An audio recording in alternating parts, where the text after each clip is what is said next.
Yo, welcome back to Quincy Ball TV. Welcome. Good afternoon, good morning, wherever you are. As I get myself ready. Good to see everybody in the building. Thank you so much for being here, people. Let's get the house cleaning in order. Come on, people. Subscribe to the channel if you haven't. Thank you for our new subscribers. As always, I can see who are the new subscribers are. Sometimes I can, sometimes I can't see it. But thank you for all of you guys. I will have shout you out, but we know that we got some new members in the community. Thank you. Share, please share. Get us all around. Great shows have been happening this couple of days. Thank you so much. And of course, get the likes up, people. Get the likes up. Our goals to hit 50. All right, our goals to hit 50. So big up to all of you guys deciding to be here with us today. Happy Hump Day, everyone. Thank you. Big up to my brethren. Abdul Aziz is in the building. Irishman is in the house. Who's that? We have Double Leon is in the building. Thank you, man. Appreciate you guys, man. Thank you for being here in the chat. And whoever is also here who is not, we know that you are here watching. So thank you for both sides, the people in the X and people on YouTube. What are you saying? Say dead performance yesterday, but much needed win. Yes, sir. Ale is in the house. Long time, Ale. Man, where you been all my life, man? Good to see you. Gary Rich is in the building. Yes, sir. How is he a problem, man? You guys, people, stop saying things just to make rival fans happy. Why is Isak the problem? What has Isak done or not done?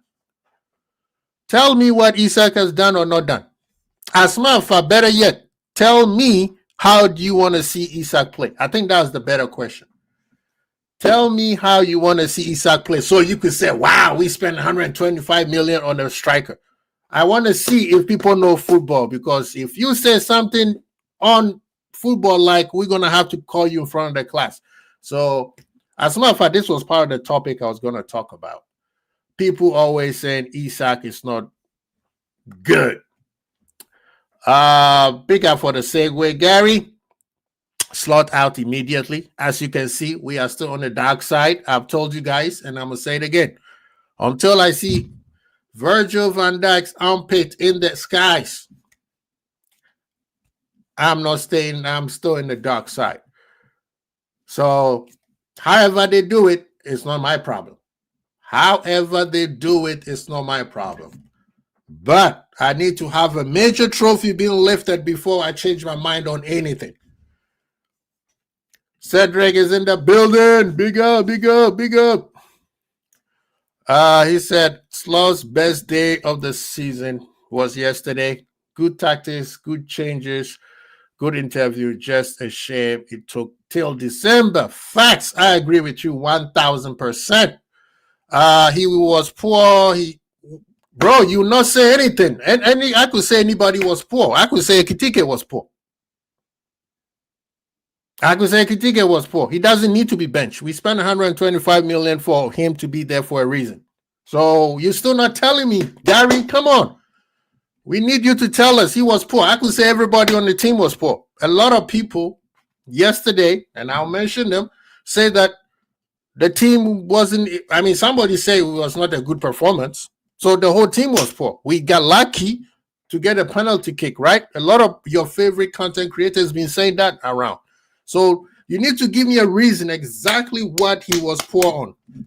Liverpool, we need to stop all these comments or just throwing comment because we are upset at the manager. Like I said, I'm still the dark side. And if you want to know what the dark side is, that means I still want the manager gone. The only time I change my mind is if he wins a major trophy. So he could end up winning the FA Cup. I'll still get him out of here. He wins a league or the Champions League. Next year, I will shut the hell up and watch him do his job. But right now, 450 million for me to shut up? Hell no.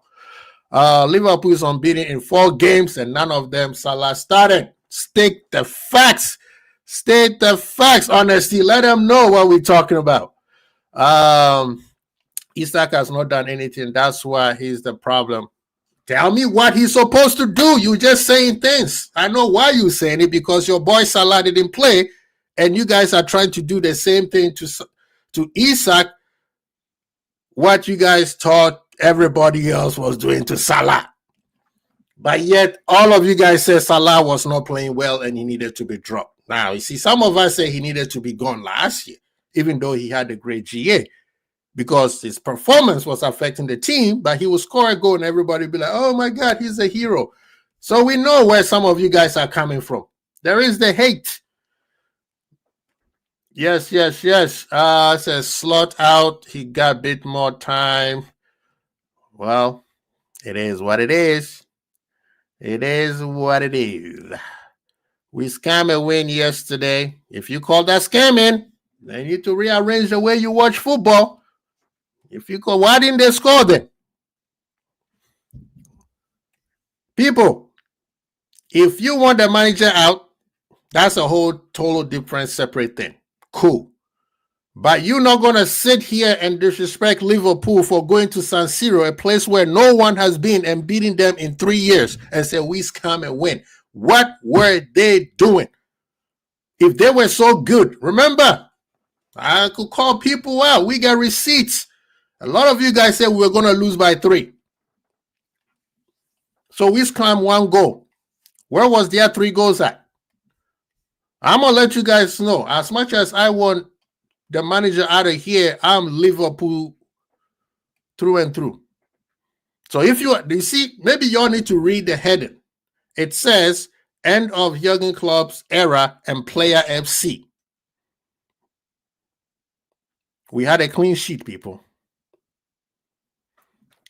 I'm going to say it again. End of Jurgen Klopp era and player FC.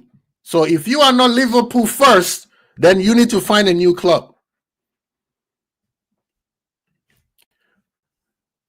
Well, we shall see. If he's not winning, then he's out of the door. At the end of the day, Liverpool FC. We don't care. We hope that the ball decently. We have the ball around decently. This continues. The players look like they are back to the gaffer. I feel Sobo took the Salah comment personally. Yes, sir. Yes, sir. He said, if your shirt is pulled in the area, it's a pen. Every team will take it. It's amazing how when it comes to Liverpool, we should not take it because we are Liverpool, right? Right, Bunker? When it comes to Liverpool, we're supposed to be mighty and holy, and we're supposed to beat everybody like how Pep Guardiola, Barcelona used to beat everybody. But when it comes to Liverpool, oh, we can play dirty, right? And then when we don't play dirty, they tell us, oh, these guys don't have backbone. Get out of here, man. Sobos said after the game he plays for the boss slot. Somehow I don't believe him. He's a politician. This man has been playing chess. You guys don't understand the Sobo thing. Sobo has been playing chess. So, and I'll allow him. He said they had 2 shots on target. I guess if Liverpool, yeah. So we're just gonna act like they don't have some of the best players in the squad. Like they're supposed to be one of the top 3, top 4 teams in Europe, but we scammed them. I understand football happens, but Liverpool just scammed them. That wasn't a penalty. Okay, that's your opinion, but the ref, remember, it's not the ref who called it. It's VAR who reviewed it and called the ref to go review it, and the ref decided to call the penalty. So whatever you say, and Liverpool, we have been called a lot of penalty against us where we all went after the ref. This is not an EPL ref. And we're not going to act like Liverpool did not score and they said it was what? A handball. The rule of the game says accidental handball does not count. Ekitike's hand did not purposely hit the ball. Virgil headed the ball to Ekitike's hand. That's an accidental ball. They even follow their own rules. I don't think we was that bad. All solid defensive performance away, bro. They had two. This is one of the best teams in Europe, and they had 2 shots on goal. I don't know how Barcelona collected how many goals from these people. Arsenal could not score on these guys last year. Oh my God. I want the gaffer gone, but I can never wish my team to lose. Facts, honestly. That's how we roll. Team first. Say, hi, I'm worried. Slot will go back to previous tactics and performs in the Brighton game. Look what happened in the. Hey, if he does that, man, this guy, Anfield should just go straight there and pick no violence. Go pick him up and say, thank you, sir. From now, we got it from here. We don't need you anymore. If he does it again, then that means this guy don't need him. Definitely does not need to be managing any top club. Let no Liverpool. Where see we own the San Siro. This win, he just regular did. I see what you did there, Aziz. I mean, you speak facts. We've been there 4 times in 4 years. Both of them, we take the dub. So yeah, you're not lying. You are not lying. Galatasaray got a soft pen against us. So yeah, I mean, nobody complained when Galatasaray got that soft pen, but Liverpool, it wasn't a penalty. Okay, I see your kung fu. Big up to Irishman. I'm gonna send you the link in a little bit, boss. Did you see VVD interview after the game? He also sounded disappointed with Mo. We shall discuss it. This time is just for the people, in the chat. That wasn't a penalty, no cap. Okay, you said it's not. VAR and the ref who changed his mind said it was. So who should I remember? Ali, I'm the one who said we should not be making no more referee excuse because they're never on our side in the first place. Champions League or league. So I don't know what you're talking about. You're not talking about somebody who wishy-washy on the referee. When it's us, I'm screaming, oh, murder. And then when it's against us, I'm changing my mind. The referee did not call it. VAR told him. Remember, there was a sequence of play going on, and when he went out, they told him to hold the ball. So I don't know what you're talking about. If you are a Liverpool fan, you should take your dislike from the manager, from the club. At the end of the day, even if the manager stays or go, it's Liverpool. So if you're going to be one of those people who just want to support Liverpool because it has to be this specific Liverpool, okay, then go wait. When you get it, come back. Big up to all of you guys. Thank you.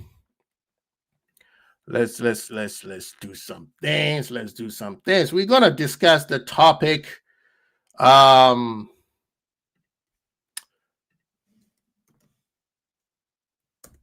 Liverpool have been going through a lot.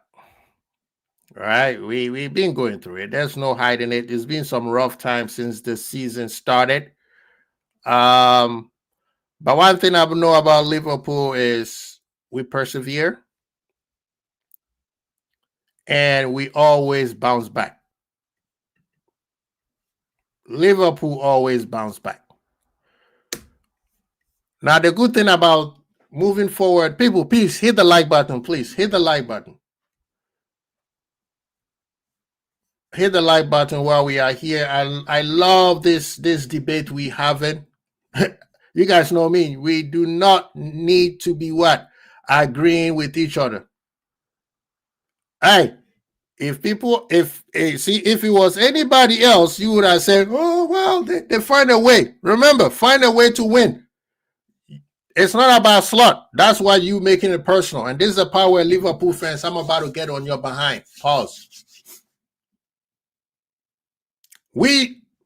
Again, you see the man behind me, and if you've been following my channel, you understand where this is.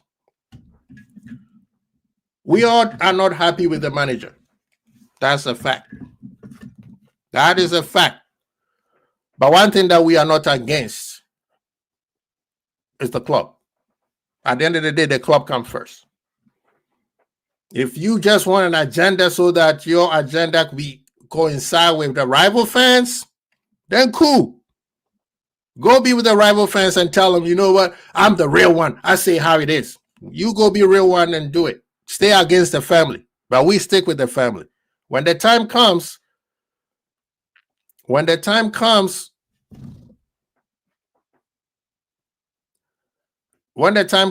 the manager goes or stays, we're still going to be with the family. Big up to Fuzzy. He's in the building. Thank you. Honesty is giving us the breaking news that the Saudi League confirmed Mo Salah show a target. But yeah, they want to make sure if he wants to move there. But big up to back to what I was saying. Fuzzy, are you working or are you available, man? Great show with you and Ends yesterday, by the way.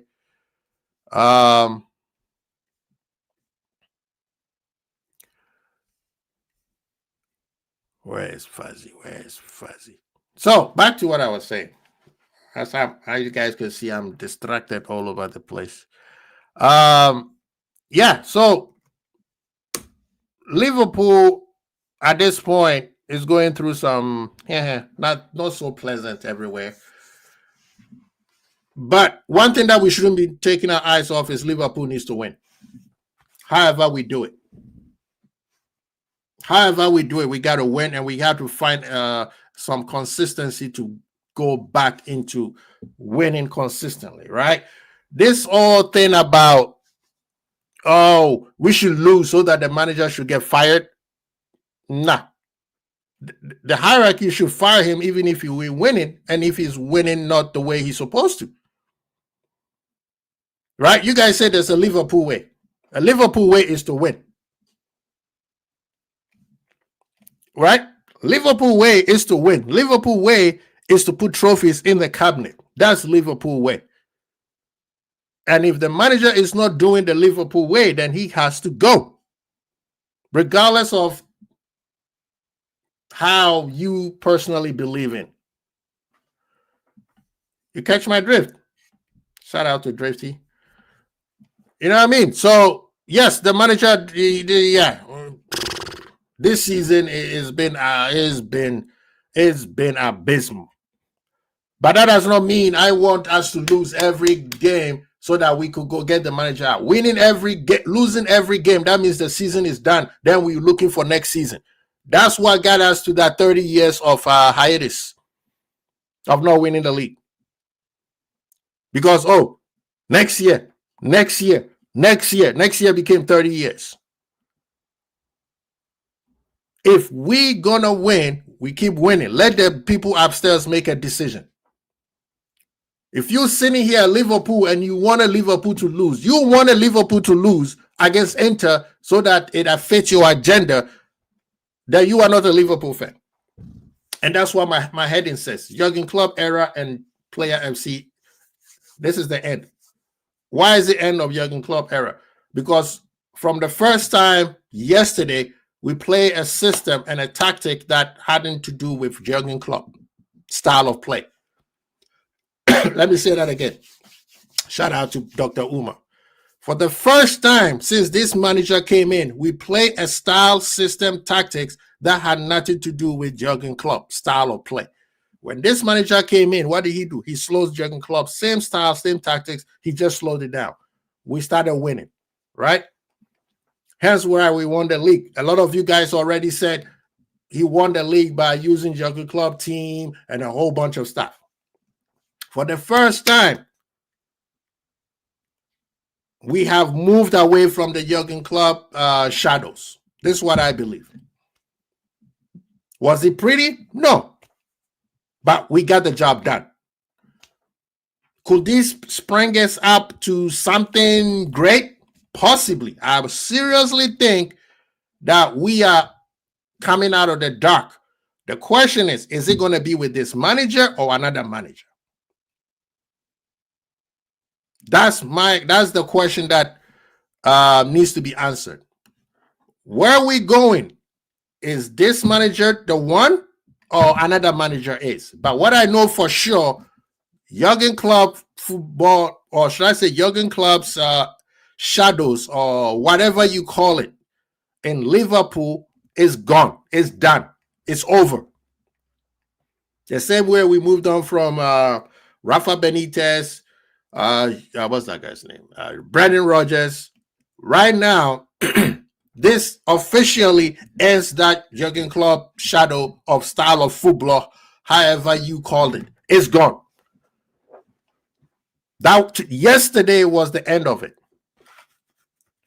Yesterday was also the end of Player FC. Because you see them, they jump into shows after shows after shows, streams on X, IG. You could see them, they're making the last ditch. They're making the last ditch to prove that, no, we need Player FC. And Player FC is not just Salah. Player FC is not just Salah, people. Player FC could also be just Virgil.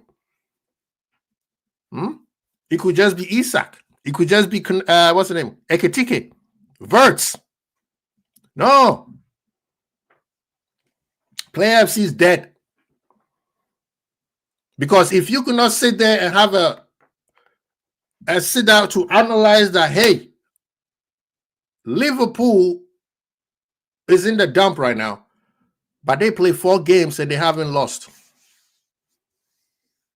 They play 4 games and they haven't lost.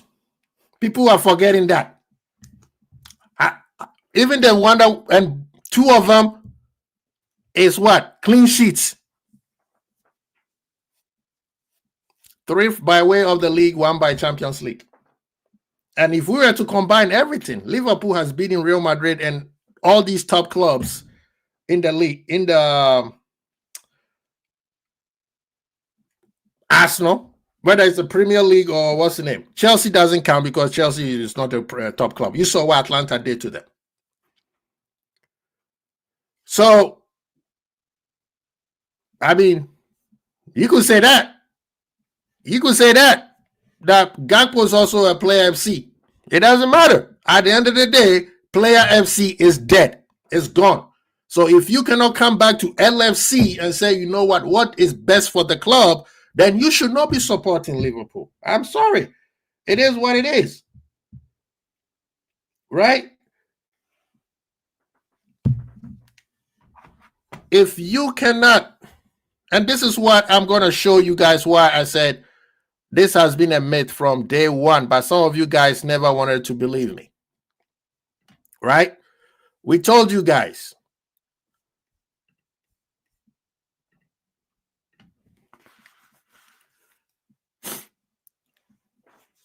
Let me make it a lot of... All right. So,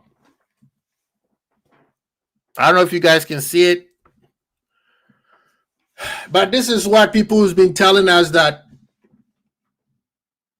without this man, we are dead. We need him. Blah, blah, blah. All this stuff. Of course, we need him. He's a great player.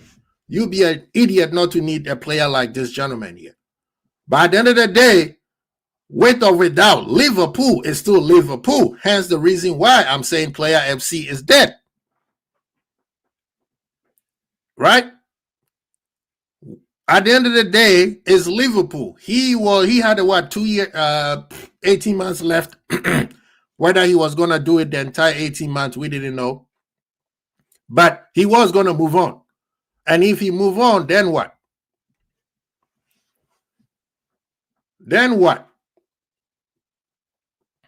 We're going to be crying and still talking about, remember when this person was there? Can you imagine if we add this person to this person? People still living in the past. This is LFC, man.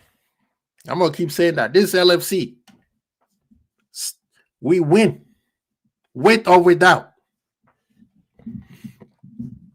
The facts don't lie, right? I mean, I saw a whole lot of people.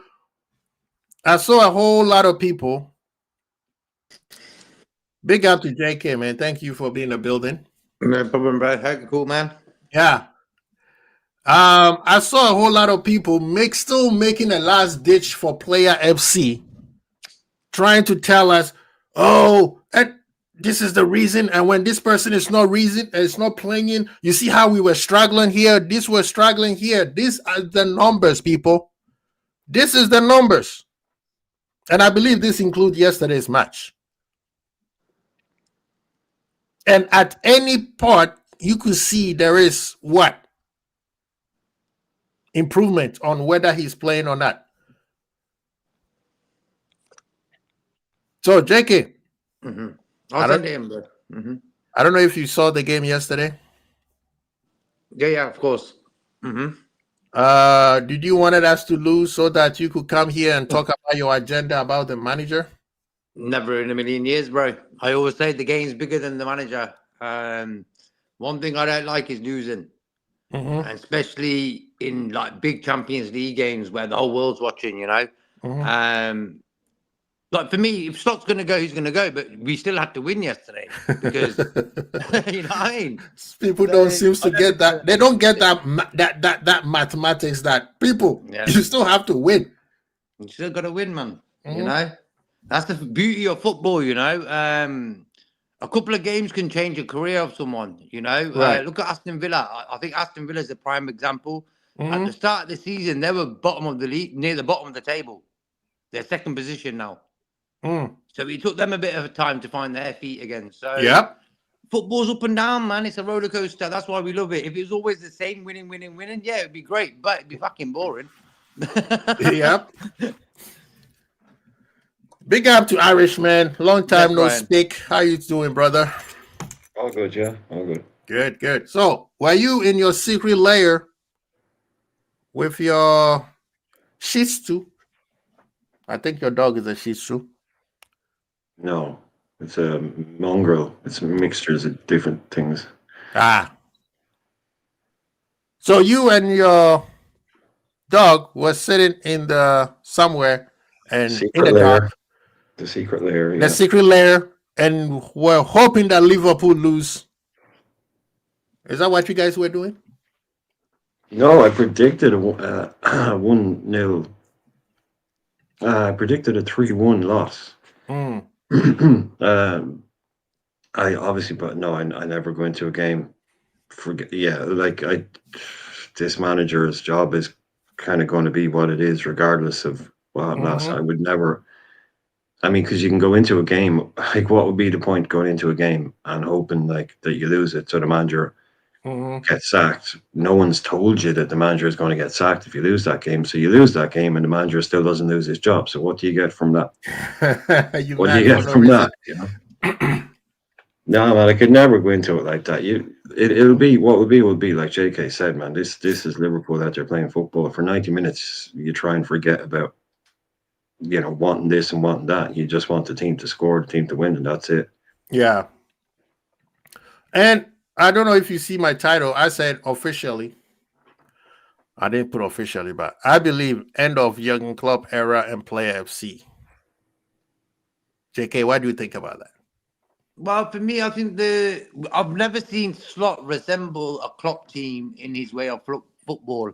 As soon as he walked through the door, I was like, yeah, this is a total different ball. But JK, they said it's Klopp's team.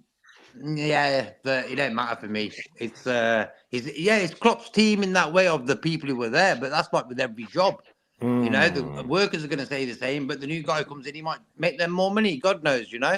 So, but for me, Arne Slot, he should have been rubbing his hands, thinking, look at that squad I'm walking into, and be thankful that Klopp sort of made his job a little bit easier for him to win that Premier League title. You know what I mean? And I always think football is like a story, you know, like the way Shankly went to Paisley. I wouldn't want to really hear murmurings that, Paisley's still playing like Shankly and all that. At the end of the day, he can learn from Shankly, no problem. Yeah. But at the end of the day, having his own identity is his own identity. But for me, Slot and Klopp, total different ball games on the football pitch for me. But I think he did well in the first season until a point, and then this season it's been on and off. It's like, look, bro, we beat Real Madrid, Atletico Madrid, Inter Milan, but lose to fucking Forest at home, you know. So it don't make sense to me, man. Yeah, man. I mean, Irishman. This is what I said. End of Jurgen Klopp era and play FC. What says you, man? Well, you know my feelings on the whole, like, I just can't stand it when it's just people still talking about Jurgen Klopp. Mm-hmm. You're coming up for the second year anniversary of him announcing that he's going to leave the club. You're not. I mean, the guy is gone well over a season and a half now. Right. So the constant comparisons between Klopp would have done this, Klopp would have done that. You hear it from people all the time. It's like Jurgen Klopp's not here anymore. Mm-hmm. And he won it with Klopp's team. How many times do you have to repeat it? Let's just take that Jurgen Klopp team to its most recent version. They didn't make any changes, right? So it literally was that Klopp side with all those new midfielders in it. 2 years. Let's go back to 2 years since that squad was built. Klopp finished 5th with that squad and then finished 3rd with that squad. Mm-hmm. Yep. Klopp came in and won the league with that squad. Yeah. So why didn't Jurgen, he only did what Jurgen did. Well, if he was doing that, he would have finished 3rd. Mm-hmm. So that to me never made sense from the start. I mean, just the idea to keep constantly bringing up Jurgen Klopp's name all the time, I think is cringy. Mm-hmm. The guy left us. The guy doesn't be here anymore. The guy doesn't want to be a manager anymore, and we're still constantly comparing this guy to the previous guy. They're very different characters, and that's what you wanted. If you had a guy that came in after Jurgen Klopp and tried to be what so many people seem to have wanted and tried to be another Jurgen Klopp, that would have fallen flat on its face. You needed someone to come in and just be completely different. Because if you try and be another Jurgen Klopp, you're going to fail. Facts. There's only one Jurgen Klopp. Facts. So you come in and you just do your own thing. You do it different, and probably the more different you are, the better it'll be. Yes. Shake these players up. Make sure Daddy Klopp is gone now. No more hugs and smiles. Mm-hmm. You start working your arses off. You get paid a lot of money. Start working your arses off. Exactly. Keep everyone happy. Look, you do it as managers. Like, he's an ex-player. He knows how players think. He played proper professional football. He knows how players feel. Mm-hmm. So I just think, it is about time. I don't know if you have the official capacity to actually call time on the end of the Jurgen Klopp era, but I would love us to stop talking about Jurgen Klopp in terms of in relevance to this team. Talk about what he achieved and what a sound lad he was and all that, but this team, Klopp this and Klopp that. Klopp's gone. He's gone. He ain't coming back. And it's some people is still not getting it. And the same thing goes with the gentleman on the show. I mean, on the screen right now. Like, I've saw so many shows. I mean, I don't know if you saw our show on Monday. Great show, by the way. Big up to Jerry and Ensman and Fazzy. I think, JK, you were in the building. Mm-hmm. But we saw the crash out of a player FC. Well, I should say player FC. A Mo Salah fan who crashed out, came back. Our own brethren. And at the end, I'm not talking trash about K-Mac. He even apologized to the community saying that he was crashing out. But it's the levels of grief, however they call it. Sometimes it's a shock and then, denial and all that kind of stuff. People, this is the time where we Liverpool needs to come together, whether it's with this manager or not. Everybody, even the harder core of Mo Salah's fans says he should have not done what he did, because what he did now has given the manager more time. Because now the owners had to do the adulting, right? And I can see from the way they played that these guys are back into the manager's good graces, because they had to back the manager. If you back the player, no great manager wants to come to your big club. That means at Player FC is in full effect. So the board had to do what? Back them. I thought they did the adulting. Big up to Fazzy. He's in the house. Oh, bless up, Fuzzy. How you cool, bro? All good, guys. Hope everybody's You see what I mean? So the board did the adulting and supported the manager. But we have to understand, you got Player FC people who going around, well, if Salah do this, the same debate that you guys, or the points that you guys are fighting for Salah, it's amazing how you guys don't use the same grace for other players. Now, somebody could say, well, Salah got a lot of credit in the bank. Cool. But Salah would have won nothing without the players that are on the squad right now.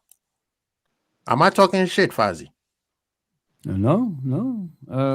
I said it. The thing is, we're in a time of people just talking nonsense. I'll tell you why. I don't think it's their own judgment. I think they just listen to other people and then they take it on and then they make it into their own. But it shouldn't be like that. Judge for yourself.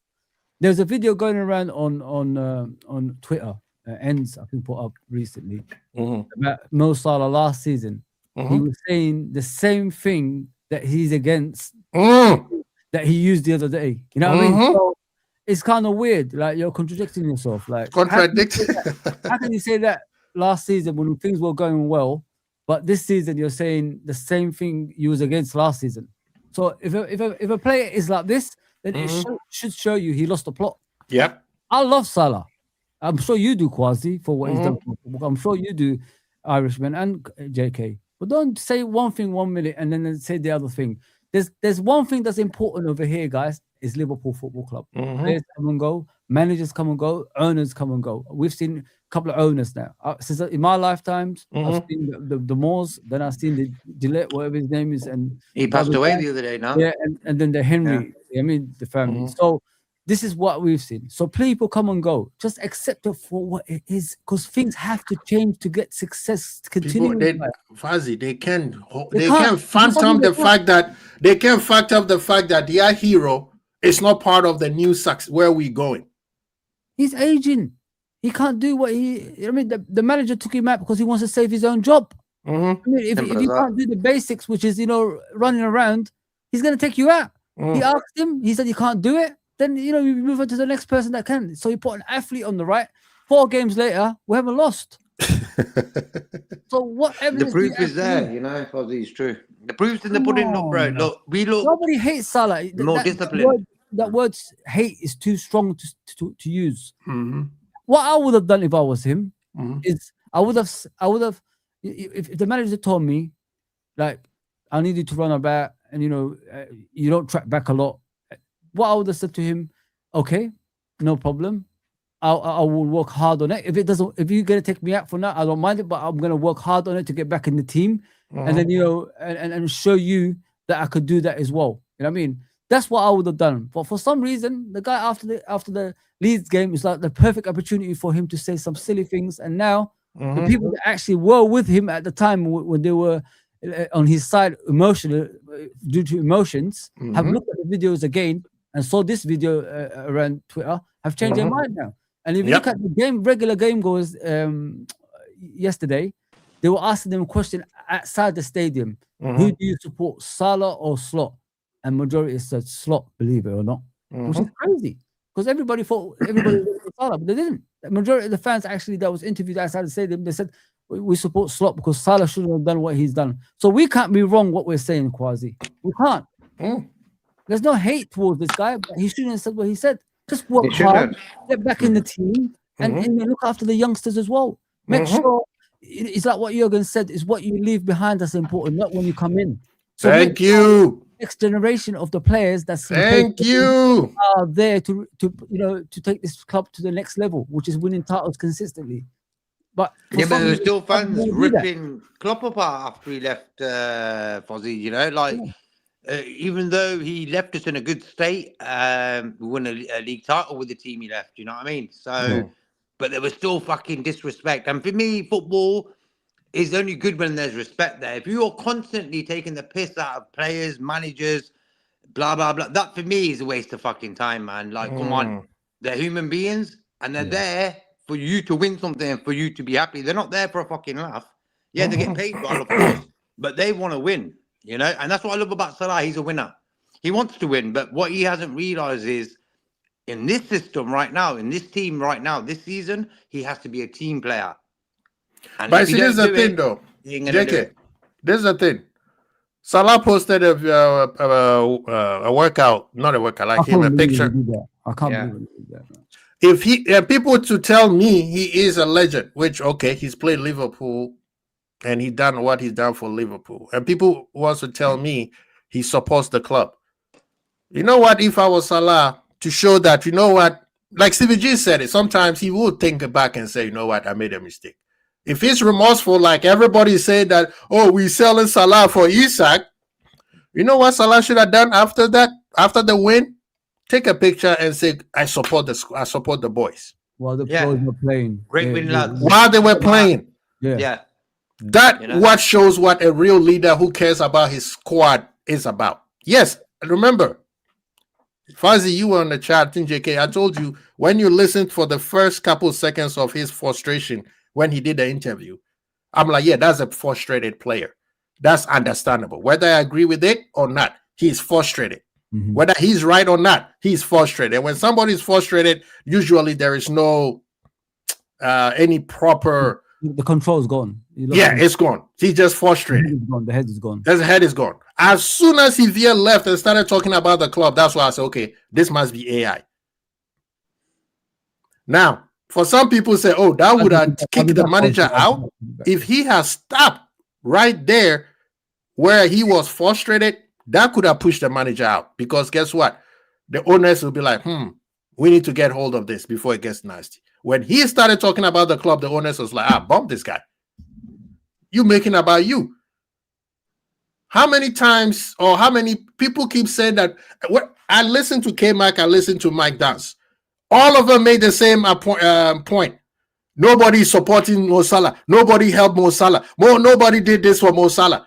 Are we forgetting that Jurgen Klopp and Slot had to sacrifice other players so that Mo Salah could get all the GAs that he got for Liverpool? The same point that you guys were using against what's his name, Jamie Carragher, that all he did was score goals and assist. Well, the managers had to sacrifice other positions. Recently, yesterday Konate balled out when he didn't have to babysit anybody, right? Yeah.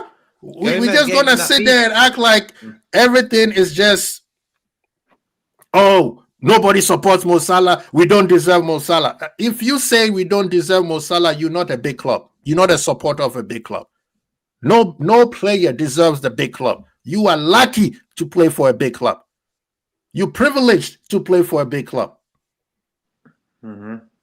Irishman, this is where we end in this thing right here. I put the stats in there, and we could go on and on and on. I think we could have a whole show about Mo Salah and this nonsense that's going on. I'm sorry, he set himself up for failure. He's been working on the fans' emotions for a long time, and this time, again, this is not the first time it backfired on him. This is the first time I think even his own supporters is like, brother, bye-bye. We're moving on. Because this argument of nobody support Mo Salah, nobody help Mo Salah. Well, Mo Salah, if Mo Salah is upset that Konate is playing when he's been substituted, then Mo Salah go play center back. Then Mo Salah, okay, Gakpo is useless. Go play left wing. I think that one you do better than center back. Oh, guess what? Come play midfield. The whole team is doo-doo. You are the leader. You're supposed to take the next young players up, and you didn't do that. That's the other side of the leadership. Hence the reason why I'm saying that Virgil needs to go as a captain and bring in Szoboszlai as a captain. Because Virgil was doing the same thing to Kirkers. He wasn't helping him. Because Virgil wanted his boy Robo to play. What kind of leader is that? Play LFC, innit? Thank you. Yeah. So for me, yesterday was officially the end of Jurgen Klopp era / Player FC. Oh, that football was gone. That football was gone, man. So, Irishman, this thing ended so we could move on with the match yesterday with people still upset that we won. Well, people intentionally want us to lose, yeah? Of course they want to lose so that we could get the manager out. I think we're past that stage. They're using the Salah thing. You know, I don't know about you guys. I don't know about you guys. Since the Salah thing, I don't even give a shit what happens. Honestly, No, I'm done. I'm done, man. Yeah, I'm that tired. just put a bit of water on the situation for me. I'm Thank tired, God. guys. I just Good can't be distraction. asked anymore. I can't be asked anymore. Just let it go. Let it go. Just support the team now, man. Just support the fucking team, man. Sorry about the language. Yeah, the people are holding on to dear life that hopefully he will, because it has to be Salah or else we didn't win. That's the whole thing. They were waiting for, what was it? They were waiting for a loss. Then it's, there you go. Without him, we can't do nothing. But Fuzzy, look on the thing. I told you it was a myth from a long time ago. You see what it says? Even when he was at his best, we were still pulling up numbers when he wasn't in the squad. So that is already a myth. You know what's sad? Yeah, I've never seen this kind of admiration. Is it admiration? Like when you like someone so much. I've never seen this. As soon as Mane left, he was gone. Nobody even said anything. I mean, I don't get that for me. Nobody said one thing about him. Like he just left and that was it. Nobody said we should have waited until the end of the season or whatever it is. Or did he even get a goodbye, Mane? I don't remember. Nope, they sneak him through the back door. Look at that. I don't even remember that for the guy. And look what Mane did for Liverpool at that time as well. For this, okay, Salah has more obviously GA and all that stuff. But as you said before, the amount of things that other players did for the likes of Salah and all that, sacrificing their own games for him, they should be admired the same. This is what you're forgetting, guys. Yeah, think about it this way. Think about it like this. Think about it as a real job. Yeah, someone's getting more money than you, 400K a week. Yeah, almost half a million. Yeah, right, half a million on that, yeah, a week, and you have to do all the dirty work for him, and you only get 50K a week. I mean. He doesn't even mention you in his outburst either. It's all about me, and me. Never about what Szoboszlai's done for him, all the running in a couple of seasons. Never what Trent did in the last 8 years. Trent was so tired he forgot how to defend. You know what I mean? That's how bad it got for Trent. Henderson couldn't run anymore. Because he was covering for both. No, but they want us to believe that nobody did anything for Mo Salah. But Firmino had to say to the manager, I can't play anymore, boss. I need to leave because my legs are gone. You know what I mean? Look at the amount of running these guys who are getting less wages than this guy have done for him. And we're all over here crying about one player. I'm crying for the rest now. You know what I mean? I think just how can Curtis Jones only get 15K a week? Can someone explain that to me? Like, how is his wages? Where is his agent? He should fire his agent. Come on, man. These guys are getting this meaty money, and we're complaining about them trying to get a pay rise, and they're doing all the running. Nah, I love that shit, man. Big up to the Kennel. He's in the building. Kennel, what you say? And you be now here talking about Isak. We know you're trying to change the subject, but we're not. So what are you saying? Yo, listen.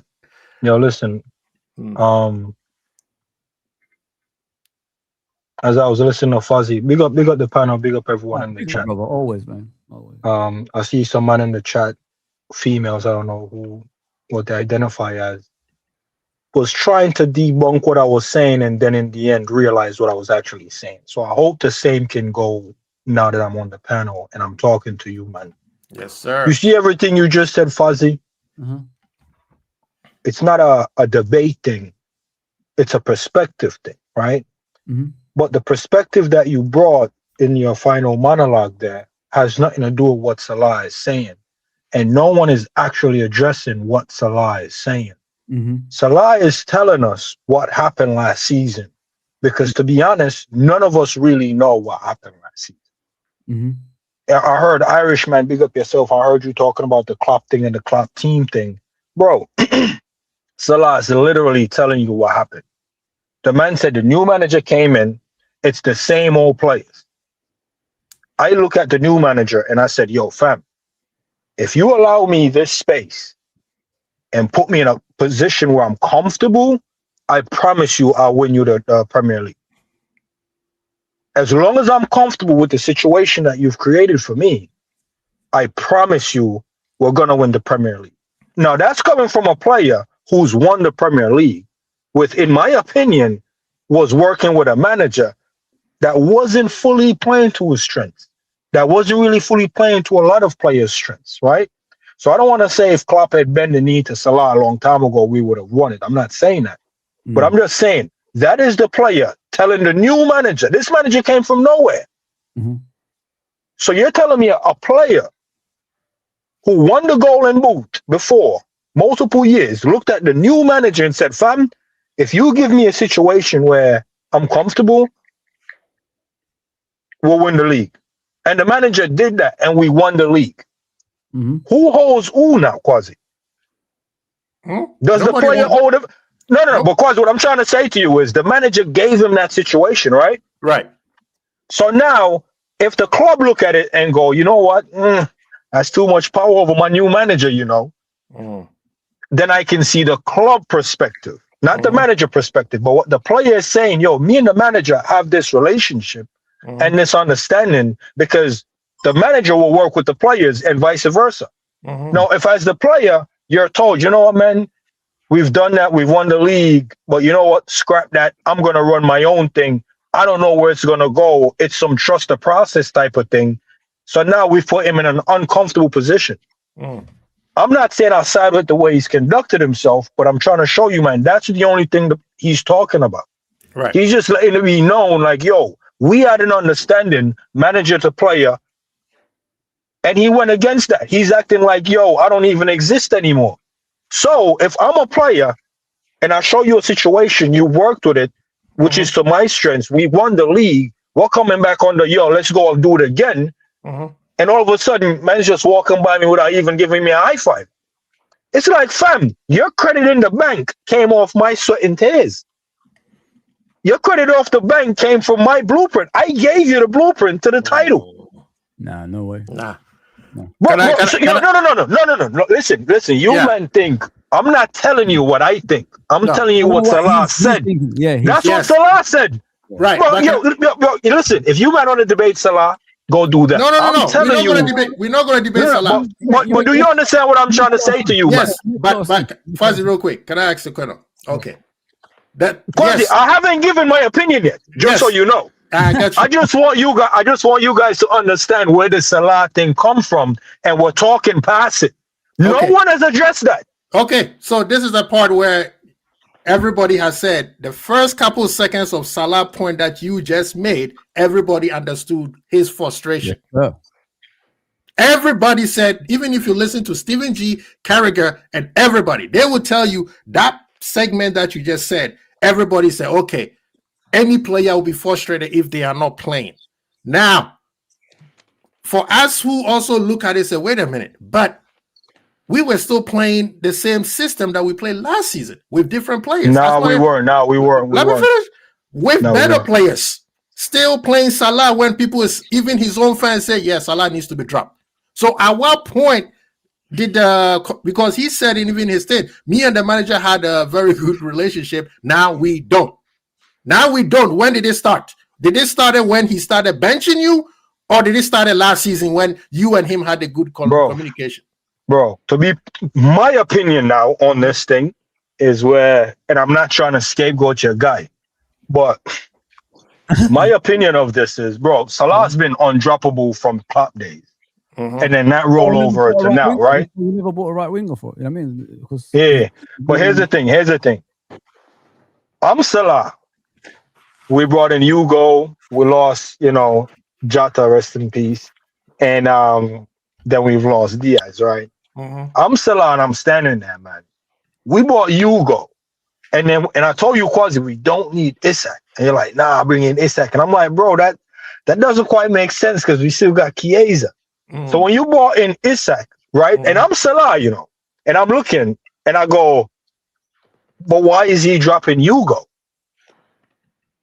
Like, you see what I'm trying to say? Him and Hugo been playing, training. Bro, why are you tearing that up? So no, he's not playing towards Salah. He's not honoring the Salah thing. The Salah thing, in my opinion, it's probably been brewing.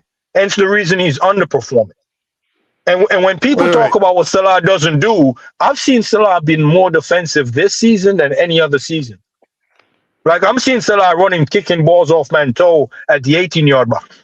Like, I've seen that this season.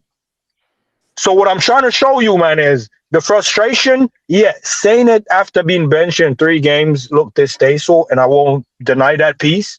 But, bro, the meat and gravy is, bro, Salah isn't comfortable. That's the point he's trying to get at. He said, yo, as long as you put me in a position where I'm comfortable, I will play. He's uncomfortable, Quasi. The whole point of this whole thing, he's uncomfortable with the new team. But this also is, to Barry, you have football brain. You cannot sit there and look at me and say Salah has been performing well when the man can't even dribble. Bro, Quasi. No. Wait. Quasi, that's a different conversation. No. Listen. We cannot look over that. Quasi, we're not Quasi. What you're talking about, bro? No. What does that have to do with the player being comfortable? I will tell you if you let me speak.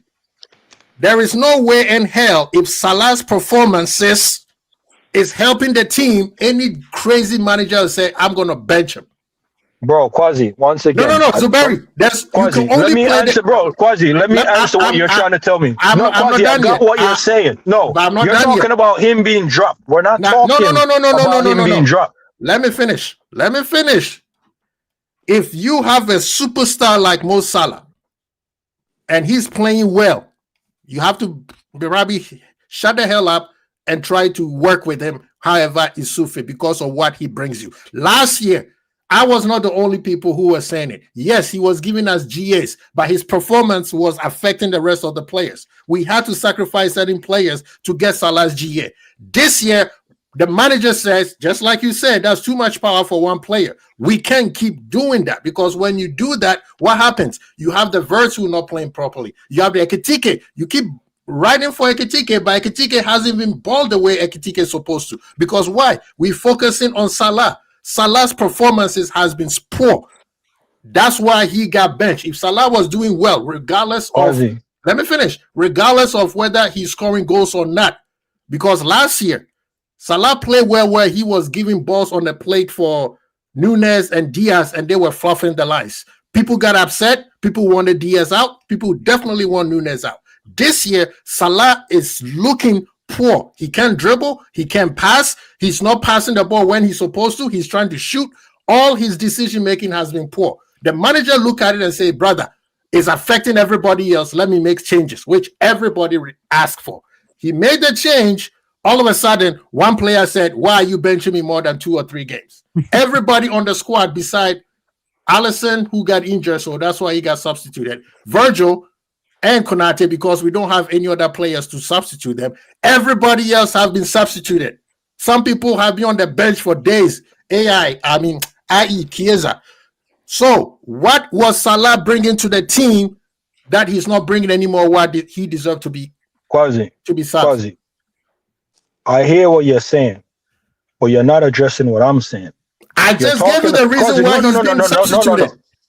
Quasi, I never asked you why he's being substituted. So then what was the problem then? Then what's the problem? Then we don't have a problem. Bro. Quasi, then we don't have a problem. Quasi, here's the route you're going. You're going down the route of there's no problem in the team, and you're doing the scapegoat and Salah thing. Here's what I'm trying to tell you. Again, I'm only telling you, listen. I'm only telling you what Salah said.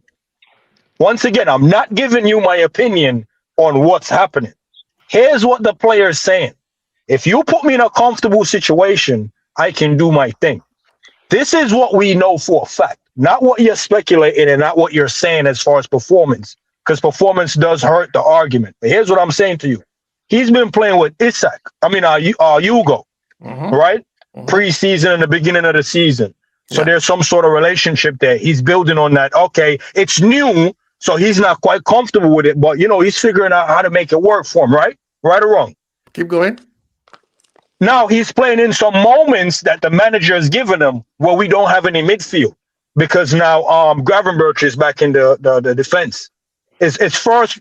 Whenever we're chasing a game, we nullify the midfield, straighten up, and we just have like 7 attackers. That doesn't necessarily make you, the main winger, comfortable. Because now you're playing with bare attackers. There's no patterns of play. But there's never... Quasi. What I'm trying to talk to is you're talking to the other end of that, right? the other end of that is, okay, but in those scenarios, you didn't necessarily help, which that's not what I'm arguing. What I'm arguing is the chaos that the manager creates when he's chasing games, poor tactics. How does that make the player comfortable?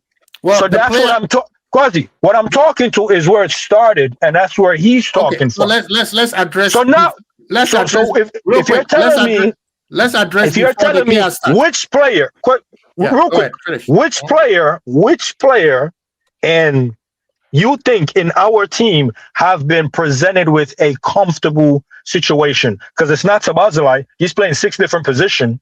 It's not Kirkes. He has no support, not from the left center back, not from the left midfield, not from the left winger. There's Gakpo. Who's he linking up with? No one. Hugo's running around, dragging balls from CDM, bringing it up the pitch. Hugo's creating his own opportunities by pressing and sniffing out danger and being in the right place at the right time. There's no real patterns of play. Usually the patterns of play would be force feed Salah. All right, it's a shit tactics. I raise my hand and say, yes, that's shit. So bro, we don't. No, Quasi, the debate is what Salah is saying. This team is in a comfortable scenario. We're seeing Virgil being exposed. You know why? No help. McAllister looks like he's just running around on the pitch. Jones is just doing what Jones do, his own thing, and that looks great. Sabazalai is just doing his own thing, and that looks great. What I'm trying to say to you is there's no tactics here. So the manager has curated an uncomfortable scenario for a player he promised to make comfortable. That is my defense to the player's defense. He said, fam, I need a comfortable situation. Bro, Quasi, our team has been uncomfortable. We agree. Here's the reason why I'm in the dark side. Salah said. That's what Salah said. But if I told the manager, give me a comfortable scenario. Did the manager deliver on that? But you are not playing well. So the manager said, I can't keep giving you that. Quasi, but he never gave it to him all season. That's what I'm trying to say. Yes, he did, but the season just started. No, he did, bro. Quasi, he didn't, because he brought 2 new players and throw them up there. But he had to bring 2 new players. Bro, but he's forcing a second the team when Hugo was performing. Bro, he's forcing McAllister to start. Bro, why isn't Jones starting? Why isn't Jones starting? That's the manager's decision. That's because you keep proving my point. The manager is the root of all of this, bro. Fine, we all agree. We all agree. Everybody agree. However, you cannot tell me that one player is not playing well. We have to decide. Let me finish. That we have to focus. The whole reason why Salah is on the bench, or even Isak was on the bench, or even let's not forget that Ekitike, it took 10 games before he scored a goal. Let me finish. He was also on the bench. Why is McAllister on the bench? Why isn't McAllister on the bench? He was on the bench. Last game, he was on the bench. Yeah, for the last game. But what happened to the first 10 games? When the first 10 games, he was not. He started a couple games and they put him on the bench. He was injured. He put him on the bench. But I don't want us to keep doing the Salati. We have to move on and talk about other stuff. For me, the Salah thing, he's a top player.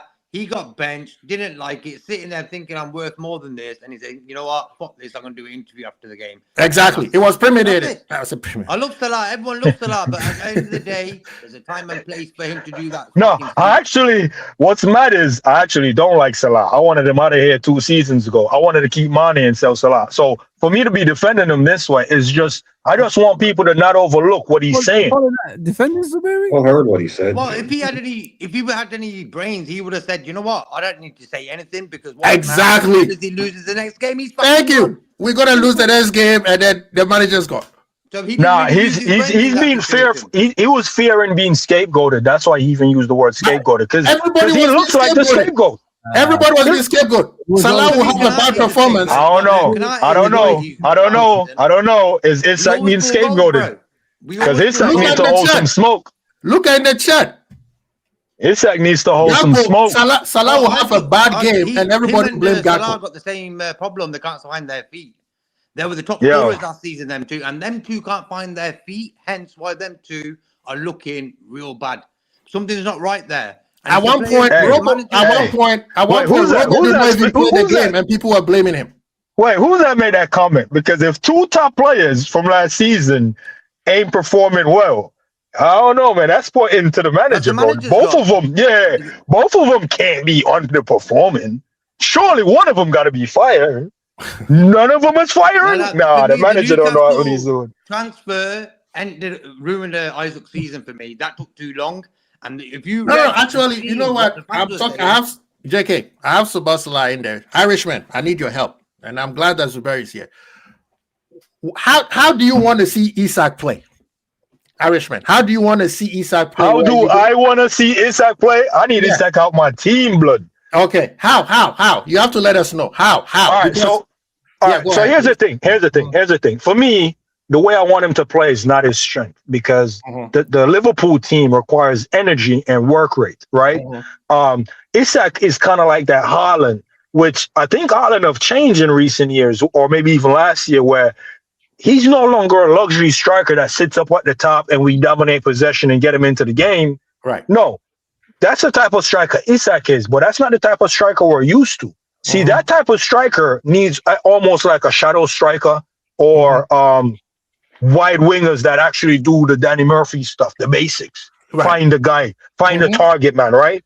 Bro, Isak, all of his runs are back post runs. Bro, all of your runs, bro, his runs aren't being mixed up, bro. I've never seen him mix his run up. It's the same run. I'm a run behind the striker. Fam, the defense is too deep for you to do that. The keeper's going to come and get that. So the way I want him to play is the way Hugo's playing. Hugo Ekitike, he knows when to drop in. He knows when to go wide. He's a bit more fluid. Hugo can hold the ball up, win a throw up the pitch, get the, soak up some pressure, be the press, hold it. Bro, Hugo can dribble. I'm not saying that's what the striker has to do, but bro, just have the ability to see what the game needs, have the IQ, the awareness to know, you know what, we're under a bit of pressure. When they give it to me, I'm going to just look to hold it up, lay it off, running behind, like, just do what the team needs. Isak, bro, he literally has to be standing in the 18-yard box, fam. Yeah. Outside of the 18-yard box, Quasi, what the fuck does he do? Okay. Yeah, but yesterday when I looked at his game, because I watched the I'm game, glad Irishman. Go ahead, his JK. pitch was much better. Yeah, go on, Brian. What? Okay, he wasn't listening. Okay, I'm glad. No, I was listening. I just don't know. There was we're talking about Isak. I'm talking about Isak, and I say a lot of people are saying that he's not doing well, and I'm asking, he's not doing how well. do you Irishmen want Isak to play? Whether you are in that debate or not, I'm just asking a question. How do? He's just asking, what do you want from him, basically? Yeah. Goals? 50 Premier League goals in the last 2 years. 50 Premier League goals, 50 plus, I think, in the last 2 years. Correct. I mean, for a Newcastle team that, by all measures, should not be as good as our team. So that's literally it. The guy's a goal scorer. I want to play him through the middle. I don't want to overcomplicate his game. I want to play him through the middle, and you play him with a couple of creative wingers. You don't play him with outside forwards that want to cut in and shoot. Yeah. If that's how you're going to get the best out of the guy, it's not all about feeding Isak, but you put him in, you play him central, you keep it simple, you create enough chances for him. He's a poacher, he's a finisher. That's what he's going to do. That's his job. So you put him in whatever position you need to do that. He's a wonderful finisher. He's a great player. So you put him in the middle, create players around him, and let him go. But that's not the system we're employing at the moment. I mean, Gakpo, I don't want to do what everybody's, Mo Salah's not. Let's talk about Mo Salah. Oh, but what about Mac? Oh, but what about Kirk? So no, it's up. But Gakpo as well is someone that is not going to really bring the best out of an Isak. So yeah. We don't actually have any players that can bring the best out of him. So that's why it's on him. And listen, I'm not trying to be hard on him. Like, as a player, I've never talked about him as a player. I'm talking about him as a Liverpool player, meaning what has he done for us? Because as a player, I think any one of our players can go anywhere else and boss it. Not necessarily anywhere, but they can leave us and be the main man anywhere. You see what I'm trying to say? So as a player, I'm not kicking him. But for Liverpool, the way we play, Gakpo doesn't suit an Isak. Salah doesn't suit an Isak. Sabazalai, maybe. Not even a McAllister suits an Isak. You know why? Because they've played way too many games for McAllister to not be able to find him. You know why we can't find him? Because his runs is one-dimensional. In our team, I'm not talking about in general. In our team, he always run behind the guy far stick. He doesn't know when to come short. He doesn't know, that's Kirkes, he's going to whip that near post. He's still learning our team. And for our team, bro, you can do that on the bench. You can learn our team on the bench. Yeah, he's learning the team. Go ahead, Fuzzy. I think he should be on the bench in a way. is slowly coming off the bench and is getting that momentum, you know, to score goals and all that stuff. Because he doesn't know. He does. Like Zuberi said, there's no chemistry with the players. But the thing is, haven't you looked at it from a point of view of the players are not even informed themselves? You know what I mean? There's no one on the pitch that's performing. That was my Salah argument, Fuzzy. When I'm saying it, all of the players are uncomfortable, bro. Sabazala at right back. Jesus Christ, come on, yo, what are we doing here? Taking off Kanate to drop the best midfielder we got into centre back. No one's comfortable here. Jones performing better than McAllister, but eating bench. The defense is comfortable now. Now you put defenders there. Yeah.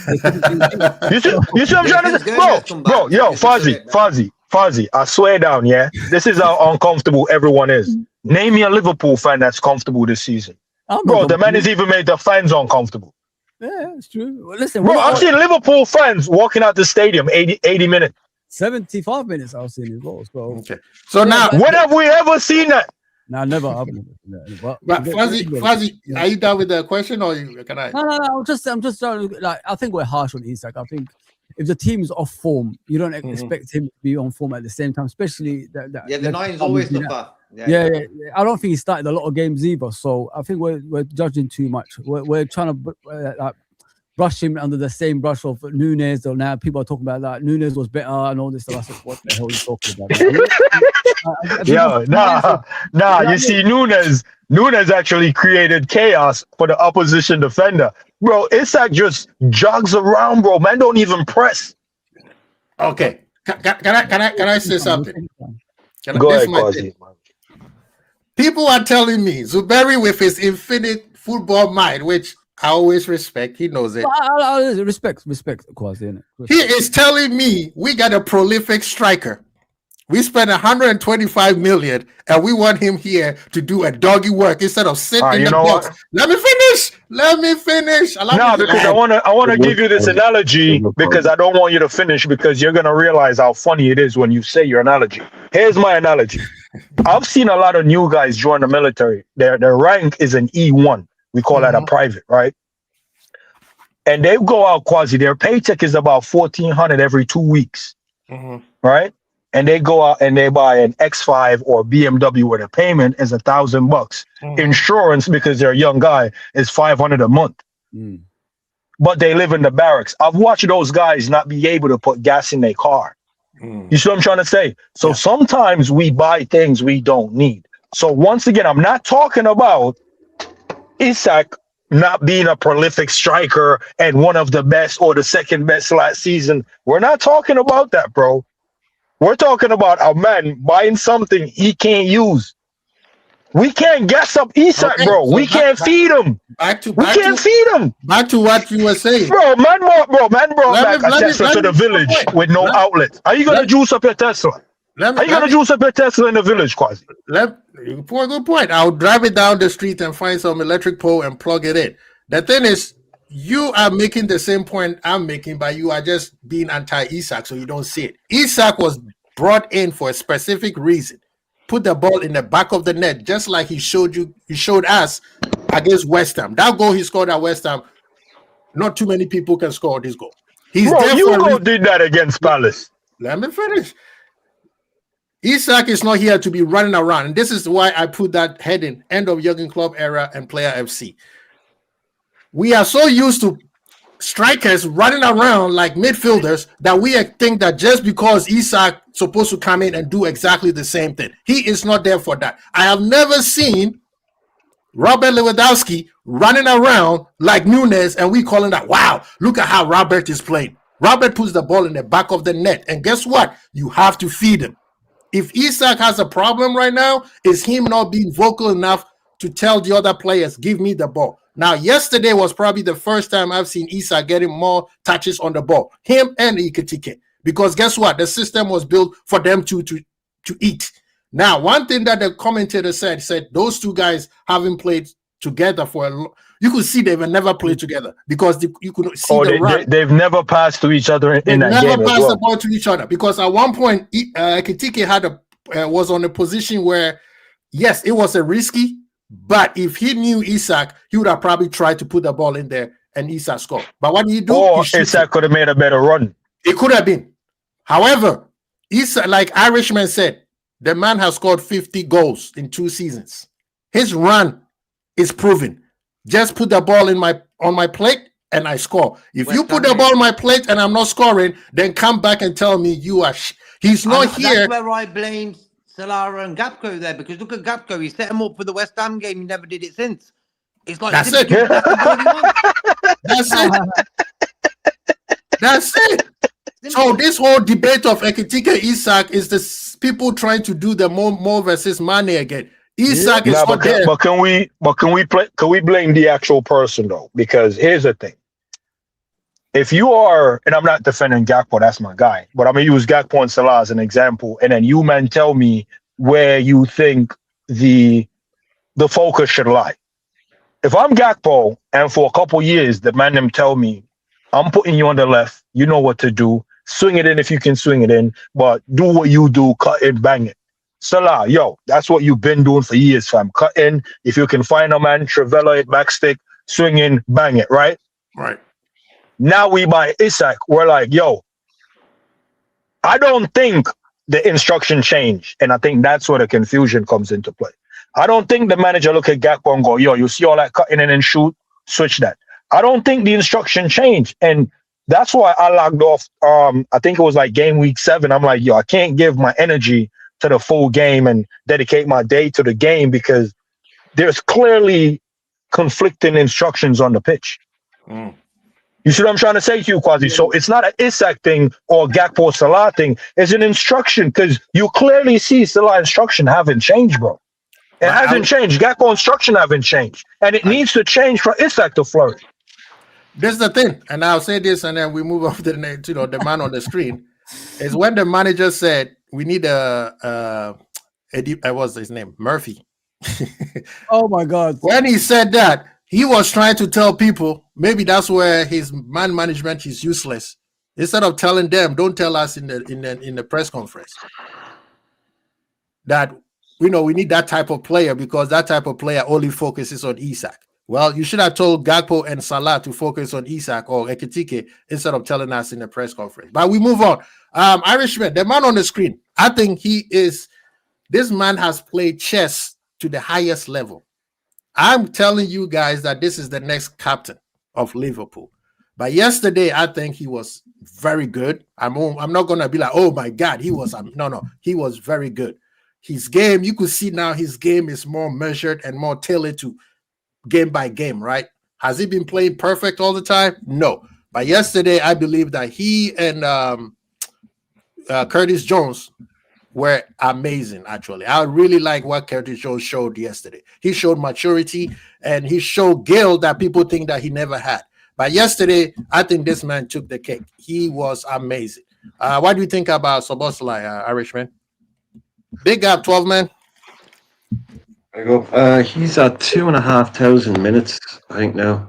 He's played 90 in pretty much every game, other than maybe one. I don't know, but I think he's pretty much at a 100%. And yeah, like you said, a lot of people thought, myself included, you're going to bring Wirtz into a team who's going to lose out. Dom, we didn't know Mac was going to drop off like that, but a lot of people had, hey, maybe Dom's position, again, there's going to be plenty of time, but he's totally kind of flipped everything on its head. He's become, he was already popular, but he's become a super fan favorite this year. The ability to play multiple positions and get on with it and do it for the team and not throw your toys out of the pram in a press conference afterwards. Just do what the manager asks, work hard. Irish man, you have 50 cents, man. Just play the role. And he's when he came in first, I just said, there's a player in this guy. This guy really looks like he's playing within himself. Looks like he's afraid to express himself. Cause I thought he was the kind of player. This guy just needs to have a game where he scores 2 goals and he's man of the match and he's going to go off and flying. And he did that once, and then he went back into shell a bit. Last season, he had a great game. Against Manchester City, very, very influential. Went back in the shell. But this year, yeah, he's just completely burst out. This is the guy that you see playing for Hungary in terms of the impact that he has on the game, not the miles covered on the pitch, because that's crazy. But he has stepped in. Football, it's all about timing. And the timing was there for him this year to step in and become a major factor in what we're trying to do. Again, we're not playing very well, but this guy comes out with his head way above water. You know, he's absolutely phenomenal player this season. He can still add a bit more. He can still throw a few more goals in, a few more assists. He can, but in terms of energy, work rate, commitment, heart, energy, all that stuff that I've been crying out for, that we lack. Just those basic things in those games against Manchester United. Warning signs were there against Everton. We were playing at a snail's pace. It was just an easy game. And he's brought that energy, that fight, and that commitment. You know, and you just can't overlook it. He's been phenomenal. He's been brilliant, absolutely brilliant. Future captain, all that kind of stuff. Yeah, that if that's in his future, great. But he might not be the captain on the pitch, but he's been the biggest inspiration on the pitch this year. JK, what you say, man? For me, I wasn't a big fan of his. Before he joined Liverpool, big fan of his. I watched him play for Leipzig and stuff, and I thought, what a player. I didn't know if he would be good for Liverpool. Came to Liverpool, and I seen glimpses. I thought, yeah, good player. But at the end of last season, I got to a point I was like, you know, him and Slot, they need to sort it out because they had a really bad second half of the season. This season, he's seen Wirtz come in, and he thought, oh, the spaces are getting tight here because Gravenberch and McAllister were the best last season in midfield, and I weren't. So I think Wirtz coming in has sort of kicked his ass, bro, and he's been good. For me, probably our best player of the season. And I'm happy to be sort of wrong about a player.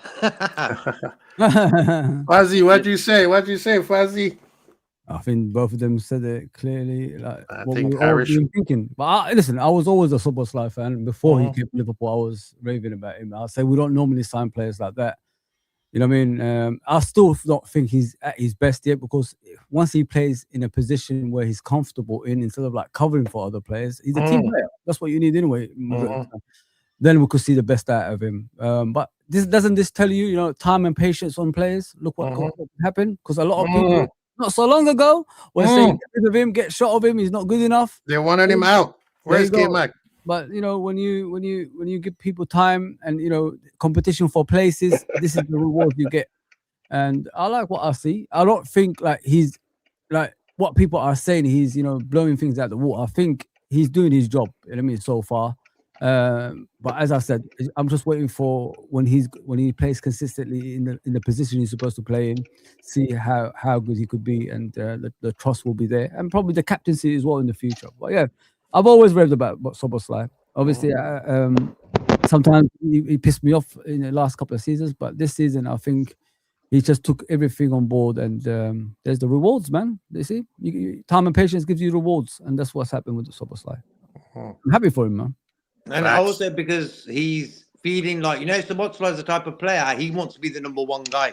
I think last season he sort of sacrificed it for Salah, but this season he's taken that mantle where he wants to be the number one guy on that pitch. Hence why you're seeing him. Do you see where the way he intercepted the ball off that guy yesterday in the game? And then I was like, yo, this guy's running on Duracell. He doesn't just play on the right. Have you guys noticed that? No, he's all over the place. He's everywhere. When we don't have the ball, when we have the ball, he moves around the pitch. And sometimes what I like about this midfield, the fluid side of the midfield yesterday, even that people still say we haven't got no pattern of play and all that stuff, it was them interchanging throughout the game. Yeah. Sometimes you saw McAllister on the right, sometimes you saw obviously Gravenberch, then Jones. They kept on swapping around, but they made sure the midfield was congested. And if you look at Szoboszlai, he didn't really start on the right majority of the game. He was inverting from the midfield, so it made it compact in that midfield. Hence why Inter Milan didn't really create a lot of chances through that midfield. So listen, it's something different. It's not the most exciting football that we see, but if it's gonna bring you wins, and remember we've spoken here before, guys. We said as long as we keep clean sheets, be difficult to beat, we could get the momentum of playing with style later on. But as long as you're getting that wins right now, even no matter how you play, that's the most important thing. Get us through to the Champions League, get us back up the Premier League, and then we could see about what we're gonna do next after that. You know what I mean? You know what? Quickly, I want to add just one thing. I said the other day the Leeds game. The reason why we sort of drew that is because Gravenberch was everywhere on the pitch, bar doing his job. He was everywhere, bro. And yesterday, the guy just sat the whole game. Exactly. Finally, Much better. something that the Gravenberch, DM supposed to do, right? he plays good, we play good. Yeah. I believe in that game, JK. The substitution had a lot to do with it as well. It unbalanced the squad because we was winning 2-0, we was cruising, and then all of a sudden he makes a substitution. The problem with Arne Slot sometimes, he thinks like we're back to what we was last season. We're not back. It's gonna take us 10, 12 games now if we're gonna like win from now on.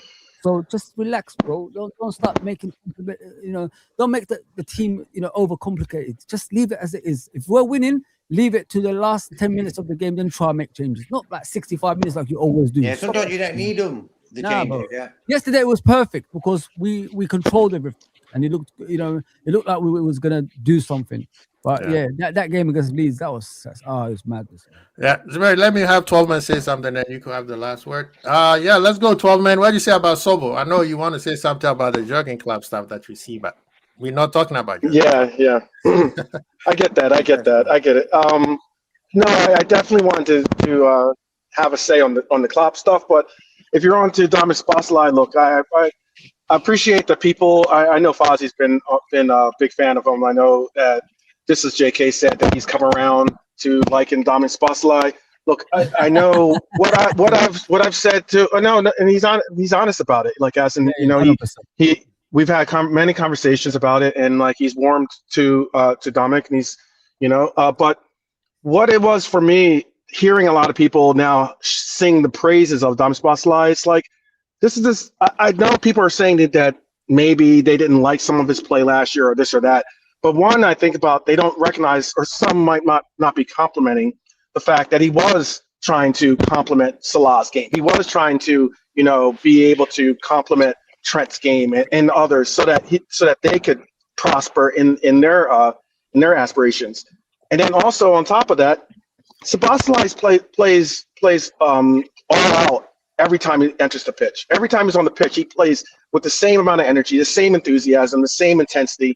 And those things were judged as him being, he's just a runner. Yeah, he just runs a lot. 12 man, your mic is, yeah. People in the chat, please hit the like button, man. We should at least get 50. We should at least get minimum of 50 right now. Somebody said they don't like it, so let's get more likes too. Yeah, press the like button. Yeah. Yeah, press the like button, please, people. Get them. When you're ready, 12 man. Zubair, you ready? Go ahead, 12 man. No, my microphone is not coming through, and that's a different story. I just wanted to, but if you can't hear me, what I'm trying to emphasize is that Szoboszlai has always been a hard worker. He's always been a company man. He's always been a Liverpool player. And I know that people are talking about this Player FC. I get that concept. But again, how do you become Player FC? Player FC originates from the fact of players playing for the badge, playing for being a part of what has made Liverpool successful. So I get that people want to say Player FC. Oh, you're Player FC. You're all about the players. Well, these players are the components that make our team great. So it's a case that you don't really have you don't have the opportunity to have a Player FC unless you're bringing about success. And these players are the ones that get the concept of what it means to wear the badge, the ones that get the concept of what it means to support these, to understand and honor and understand what it is to be a fan. Those people have to recognize that Player FC and all about the badge or all about the team are synonymous with each other. You have to be both, because you have to give it for these players that are putting their livelihoods on the line to make us proud. And that's all I wanted to really pick on. No, the Player FC is not for the player; it's for the fans who chooses the player over the club. Those are the ones we're talking about. But if Zuberi is available, we should move. And then if you want to say, Zuberi is kind of busy right now. So if you want to say something about Klopp, go ahead. But the idea of Klopp era was based on the football we played yesterday. It has nothing to do with how good or bad Jurgen Klopp was. So, and people, please send super chat for 12 man's mic, man. That thing is struggling. But what do we guys say about the defense yesterday? We have to big him up, man. The most important thing of yesterday was the clean sheet. You see what I mean? We have to big them up. They play well. I think they were very, very strong. They didn't get bullied like they've been bullied so many times. Oh, 100%. Everybody knew their job. Robo played very well. I didn't see. I mean, We know Martinez is a very dangerous striker. He is slippery like a oil. But the header that he had, big up to my goalkeeper. There's no point going forward in it, especially when McAllister makes those kind of passes that he did the other day. You see what I mean? So, and the good thing that I will say is Gravenberch sat in front of the back two, which is something a lot of us have been crying about instead of him trying to go score a goal. Zuberi, what do you think about the back four yesterday or the back five? F the back five or F the back four, bro. Lord of mercy. Nah, that ain't that ain't a talking point, bro. The talking point is what Irishman and me almost got into some fisticuffs about, bro. It's the protection in front of the four. Because remember, Irishman was crying for Wharton, and I'm like, Gravenberch can do that. And man was like, nah. And I'm like, fam, we're not playing to protect the back four. This 4-4-2, whatever four diamond he came up with, it was literally a protection for the back four. This whole setup was, fam, we're going out there and we're gonna be solid. Now, should McAllister have been in the 10? I don't think so, but that's a different conversation. The point I want to point out to you, Quasi, don't attack me or the chat, is I've been saying Kirkhead shouldn't be in the team either, not because of what he is as a player, because of what he offers the team. I'm always talking in the best interest of the team. If you give the back four protection, Robbo can do a job. If you leave Robbo out there to dry,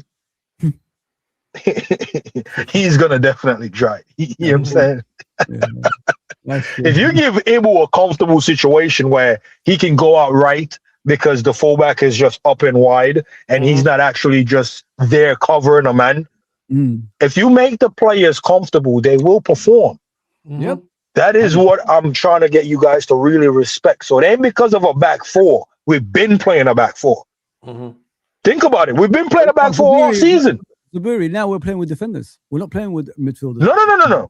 Bro, we've been playing with back four. We've been playing with out and out fullbacks in a back four.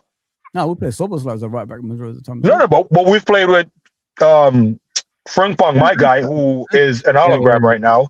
We've played with Bradley. We've played with Kirkes. No, we've been playing with a back four. We've never played with a back four with protection. Oh, okay. I'll get it now. And that's the point I want to bring to Irishman. You see that we look a lot different once you put the protection there. Because I was telling Irishman, it's not a personal issue, it's a tactics issue. So even if you had Watt in there trying to score goals, we would have had the same issue. But if you have Watt in there just protecting, we would have looked the same way we looked yesterday. Protected. You see what I'm trying to say? Yeah. You're going to have one and two slips in there. You know what I mean? Which I think we've dealt with the slips quite well.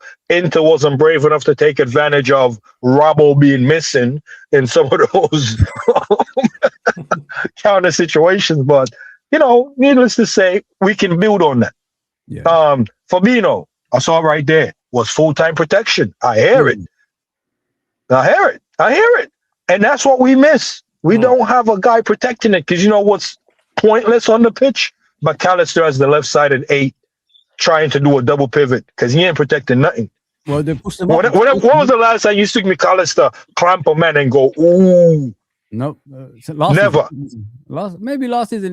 Maybe last season, but then again, McAllister was oohing us up the pitch, not defending, not tracking back. You see what I'm trying to say? So the back four isn't a new thing. The new thing was the protection in front of it. Jones offer more protection for Robbo than McAllister. Jones damn near was in the back four. Jones was damn near back 3 at times. Jones is Himothy. Like Jones was knitting. Did you see Jones in the first half? Double pivot, bro. They stayed in front of the back four. They didn't move. Exactly. Thank you. And you saw that because of that, we're able to move the ball through the midfield. How many guys seen since the West Ham game we played with the proper back four and we've been I see Jones tackling, man, picking up, shimmying, man, driving with the ball, being unpressable. Bro, when you're protecting the back four, you got to be press resistant. I don't care who you are. You have to be press resistant. He was phenomenal yesterday. But the thing is, bro, Jones was playing out of his skin. Zuberi, the thing is, it's the consistency with him. That's the issue that I have. I see him playing like that. Is he gonna play like this? Is that the guy who wanted him so play like that? You know why he's not going to play like that? The manager is going to change it back to a 4-3-3. Jones is going to be on the bench. McAllister is going to start. So how is Jones supposed to do that again? Well, we'll see it. Yeah. I mean, No, yo, let's Quasi. That's what I'm telling you about. Not to bring it back with the Salah thing. The manager keeps putting players in uncomfortable situations. Like, bro, you find a winning formula. You're not even trying to build from it. The only weakness we had in that first half was McAllister in the 10. And maybe an argument that the strikers weren't linking. But it wasn't like they were getting fed. Nope. McAllister wasn't doing any of that. You see what I'm trying to say? So let's say we run that back with a Verts in the 10 with the same two strikers. I think we get more food out of that. That's what I want to see. Irishman, do you want to rebuttal what the Kennel shot that he was taking at you? No, it wasn't a shot. It was just a point of the protection. Like, fuck the back four. They need protection. Kennel, I'm having a show here. I'm having a show, Kennel. I'm trying. All right, cause I see you like the chaos. I'm on my Duncan thing right now. You got to destroy before you elevate. I hear it. You know what I mean? I hear it. I'm on my Duncan thing right now. Irishman, how you say? Well, you don't replace Grav with Wharton. You just bring Wharton into the team because he's potentially a world-class midfielder. And what's wrong with wanting to bring those guys into our squad? You bring them into the squad, and then, I mean, we all know what McAllister's at this year. It's about wanting to bring in. I mean, it was never really about the name. He's just a player that I personally really like watching play. Adam Wharton, I just love. I'm a big Xabi Alonso guy. Alonso is probably my favorite player, and I like players that play like that, to spray the ball around from deep. So I just like watching him. Some people say Elliot Anderson is the new name now. People like Baleba, these kind of guys, and he's absolutely right about protection in front of the back four. That's I would never disagree with that at all. But I suppose my whole point was, like, to me, it's like Grav. I think Grav would be better as a box-to-box midfielder.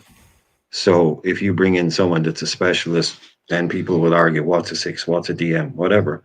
But it's just about squad building, squad evolution. And I think if Wharton doesn't go to Liverpool, he'll go to a top team somewhere. So get him in the team. But we have 3 8s. I think we still have 3 8s. I was laughing with Joe about it the other night. Probably a good hand in poker, 3 8s, but we've got 3 8s in our midfield, and they're all working real hard. He won't play Endo. We know that. I mean, people say, "Oh, will he play?" Well, he's just not going to play Endo. Okay, Endo may as well not be there as far as Arne Slot is concerned. I mean, open a sushi bar beside the Starbucks at the AXA or something, because he's not doing anything else. Wow. So the guy isn't going to get in the team. Chiesa is never going to get into his team. Like, Salah gets dropped out of the team. What happens to Chiesa? He gets sick. Oh, really? Did he get sick, or did someone put something in his tea? Did Arne Slot make him a cup of coffee before? Oh, you've got an upset tummy, have you? Do you know what I mean? He's never going to pick Chiesa. He's never going to pick Endo. Let's give up on that one. I don't know why people are hoping anymore. This is not going to happen. This is never going to happen. It's just, I don't know what. But Chiesa's still going to replace with a smile on his face. Fair play to him. So, yeah, I mean, I can't disagree with anything Zuberi was saying. But again, it's just I'm player FC for Adam Wharton. You know what I mean? But that's can I ask you a question, Irishman? And this is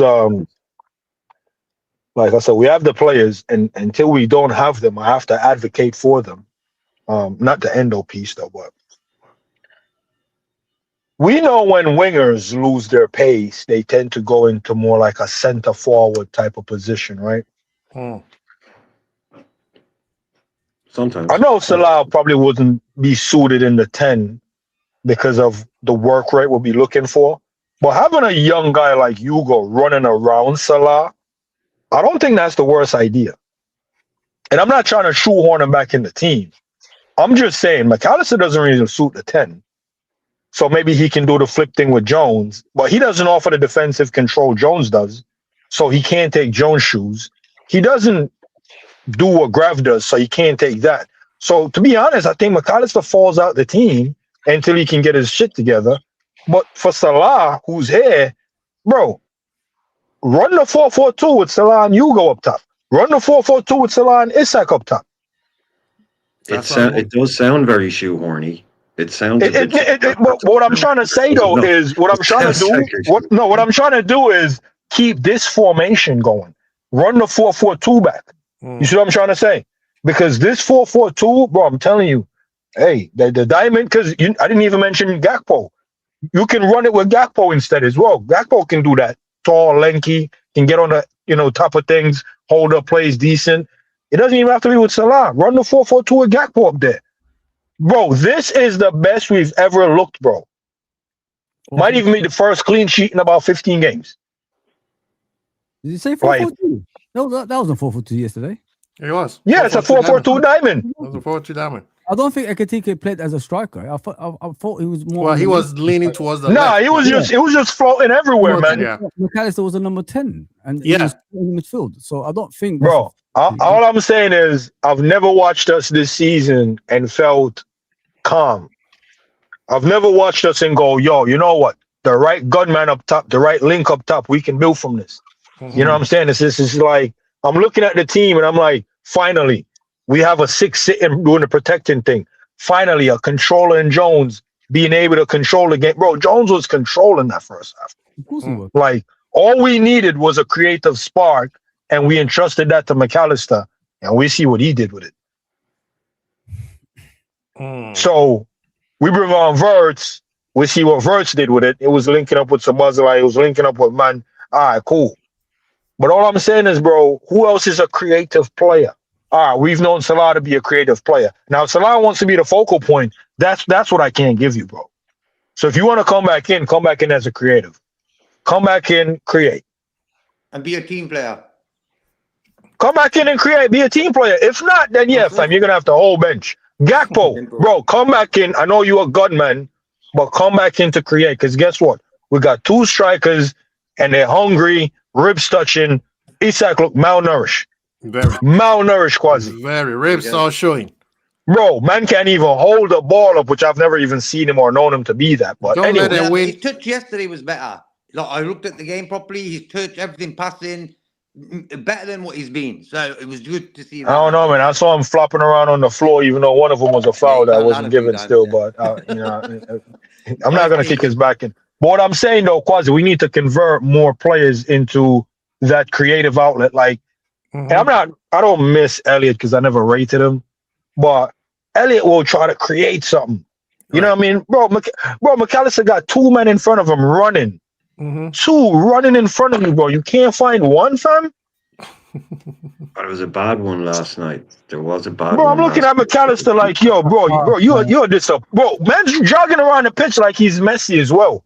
I'm like, the nerve of you. I can't believe that pass he did when he kicked it off for a goal kick. I still can't believe it. I think, how do you put that much power on a simple pass, man? That simple pass? Oh, my God. Because he never had to make that pass all season.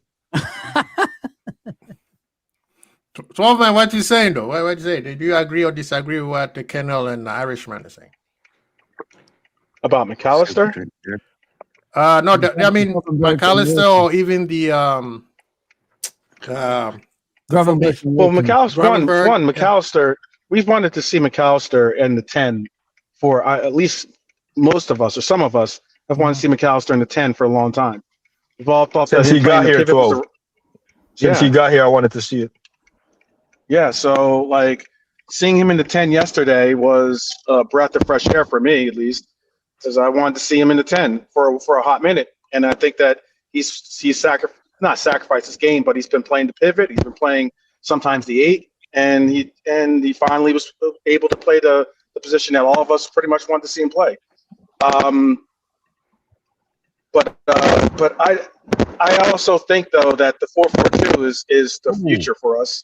And I've also said the fact that I've been saying that the 2 striker role. I know it's a little bit of an outdated formation, at least outdated in the sense of not many people play it any longer.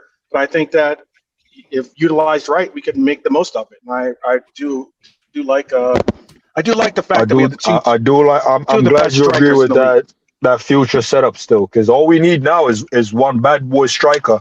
But I think Chiesa can fill that gap if man get tired. I think Gakpo can fill that gap if man get tired. I think Salah can fill the gap. So I think we have enough to fill the gap. One last point. The other point I would just quickly make is that I've been something I said on my show is that I believe that us going to this 4-4-2 could be the answer to our Mohamed Salah problems, maybe even to the people that don't like Cody Gakpo. Yeah. Look, the reason why I'm saying it is not because I'm saying we got to utilize Salah or Cody in the midfield. But what I am saying is that we could eventually phase out our reliance on wingers and then place our emphasis on midfield and strikers. Yes. And therefore, we could move on from this era of inside forwards and Mane and Salah and that aspect of it, and move forward with that.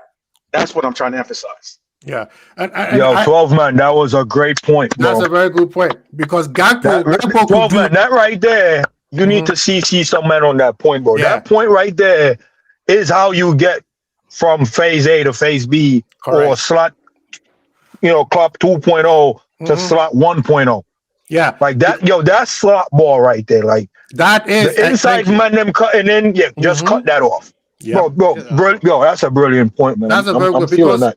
Because if you put Gakpo where Ekitike is right now, he's gonna flourish. He doesn't need to cut in. All he has to do is look up and shoot or pass the ball.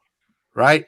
Salah could be on the other side where Isak was. McAllister now and Wirtz have a full-blown competition to be right behind the strikers and be a number 10. So now you have two number 10s now.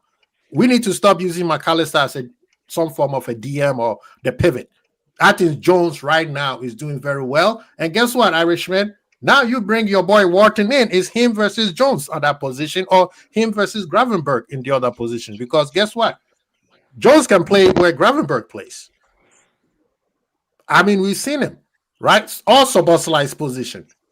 And I think this is on the other side, he might not bring the energy, but he could recycle the ball and hold the ball well.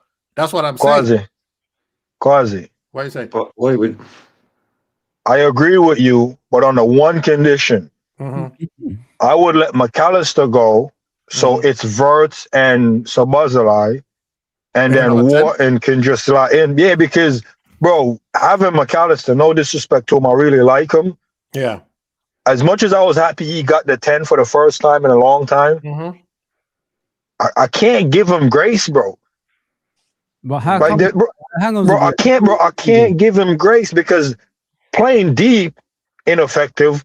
Playing up top, ineffective. Bro, I can't give him grace, Quasi. Hang on, Zaburi, can I ask you a question? Did you say this last season or the season before about McAllister? Bro, since we bought McAllister, before we bought McAllister, I wanted McAllister in the 10. No, but I'm saying like him playing deep or something like that. Like, yeah, no, I never felt him being deep, bro. He doesn't offer us anything defensively, bro. Yeah, but I'm bro, saying, we always make McAllister mark the tallest guy. This season or previously you've been saying it? Bro, I'm seeing Dan Burns. Don't call McAllister, bro. I've been saying this. Well, even last season, the way he performed. The only thing I'm saying different now, and Quasi can agree, is putting Jones over McAllister. Yeah, because I didn't know Jones' full game, and Quasi, no, I've always been kicking Jones back in. Right. Yeah. So with McAllister, he played one game as a 10, and you're judging him on one game, right? That's what you're saying. Yo, what I'm saying is, bro, the man's been here. Whether you're playing as a 10 or a deep line player, you're on the pitch. But still, can't you give him like a little bit of run on the number 10 position? And then bro, that's the problem with our performance this season. We've been giving him a run to get into form over a player that's actually in form. Who's in form? Who? Jones. Just Jones? Or you talking bro, Jones been in form. Name me the game Jones put a foot wrong. I can't remember him starting the many games anyway, mate. Like, so exactly my point. That is the point. McAllister's gotten way too much slack, bro. Yeah, but the thing is, you're only judging him on this season from what I can hear. But as I said, you can't judge a player on one game. What do you mean, bro? I'm not judging him off one game. I'm judging him all season. All season, he hasn't been performing. No. When was the last time McAllister made a pass and you went, ooh? Let me finish, bro. What I said to you, I understand when he's playing in central midfield and he's struggling to, keep up with play, making wrong passes. And you're gonna trust him to be the most creative player in the team. I can't judge a player on one game playing as a number 10. No, I'm asking you, have he done anything this season where you can say, I trust you to be the most creative player in the team? This season? I don't know, because I've never seen him play in that creative position. How can I judge a player if I've never seen him play? Bro, our midfield rotate. You're acting like McAllister just stands on the left the whole game. No, but but yesterday did he play as a central midfielder? Or did he play Bro, Gravenberch, Sabazalai play as a right back and find himself in a number 10 spot and still creates. As a number 10 before the season. Bro, you're acting like when men play as a 10, they just stand in the 10. It's football, bro. You can create from anywhere on the pitch. So being a 10, you might find yourself in the left side 8. I want to ask you another question. Can a player improve if he's like, bro, a player can improve. That's my point. We've been trying to play him into form. Has he gotten into form yet? Different positions, not a number 10 position. No, but bro, the question is simple. The manager said, I'm playing him so he can get into form. Has he gotten into form yet? No, because then get out the team. Then get out the team. Let's see him. We're shoehorn him in the 10 now. For what? Get out the team. You're treating this the same as Isak. You're bro, I'm treating it the same as Salah. We said Salah is underperforming. Get out the team. McAllister's underperforming, and you want to give him a new position. No, he was in that position yesterday. I can't. What I'm trying to tell you is I can't judge him on one game. I don't know if he plays more games. Bro, we gave him the 10 because he's not performing in the 8. Go, man. You don't even understand what I'm saying, but it's okay. Go on. Now, no, I hear what you're saying. You're saying this is the first game, so let's give him 5 more games in the 10. We've given him about 10 games in the 8. He's done nothing. You never know. It might shock you. You never know. You know, but you could be more creative, getting more goals. I'm not knocking it, bro, but I'm not knocking it at the expense of Wirtz. Because Wirtz is on the pitch, we look dangerous. Okay, no, bro, Wirtz is on the pitch, we look dangerous against Leeds or whoever. And Wirtz come off the pitch, McAllister comes on, 2 goals in 5 minutes. Now we know it's Wirtz. Okay, no worries. But go on. Well, now, I mean, on when is the game? Saturday or Sunday? Saturday, right? Against Brighton. This is okay. I don't know why. I don't know why I'm saying this. This manager have proven that he can stick to a wall even with super glue. But this Saturday, if he sticks with this formation, just like everybody's saying, this will probably be his Alex Ferguson 3 years where he almost got fired and then, he moves up. But watching yesterday, it's not just because we won. I felt like there's a lot of difference in the players. They feel more energetic. They feel like now they would really want to play for the manager. I think the board made it clear we are supporting the manager over you guys. And the players like, oh, well, I guess back to work then. I think it was the most adult thing to do, whether you agreed or not. Usually adult things are not fun. They chose the manager over Salah. It is what it is. I think it's time for us to move on and start supporting the club. The manager still has to go until he wins a major trophy for me. Yeah. Until we lift a league, or the Champions League, he still has to go. I don't care what he does till the end of the season. But for me, until he wins it, then I'll say, okay, next year I'll shut up and have you do your job. But right now, I agree exactly with what 12 men said.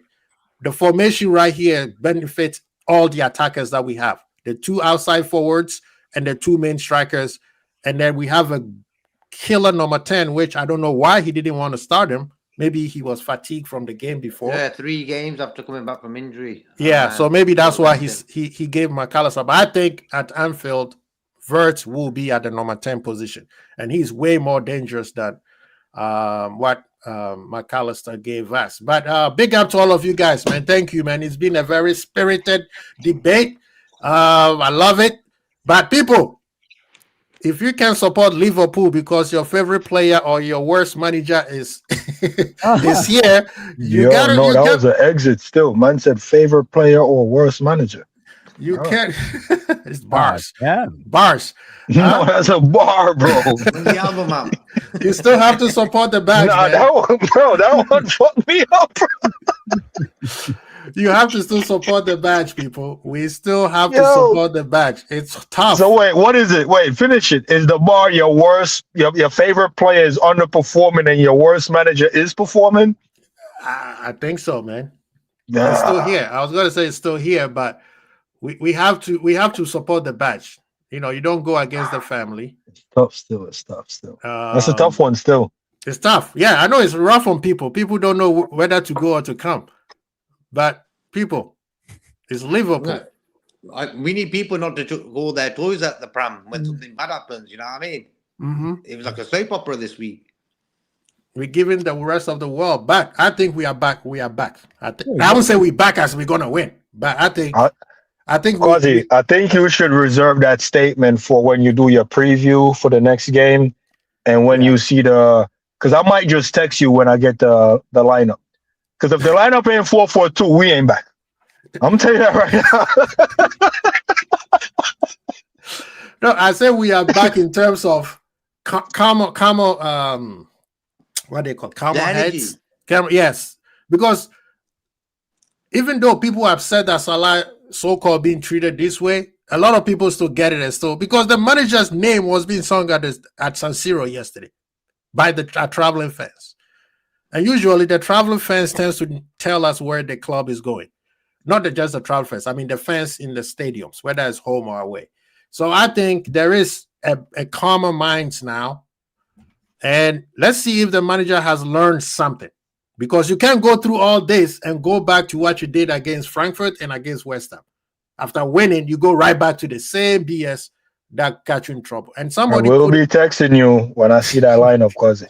But if it ain't 4-4-2, and this is the thing, Zuberi. Somebody posted that it's also going to be telling when Gakpo comes back, because Gakpo is injured for a few weeks. He weren't involved yesterday. Yeah, him and Salah.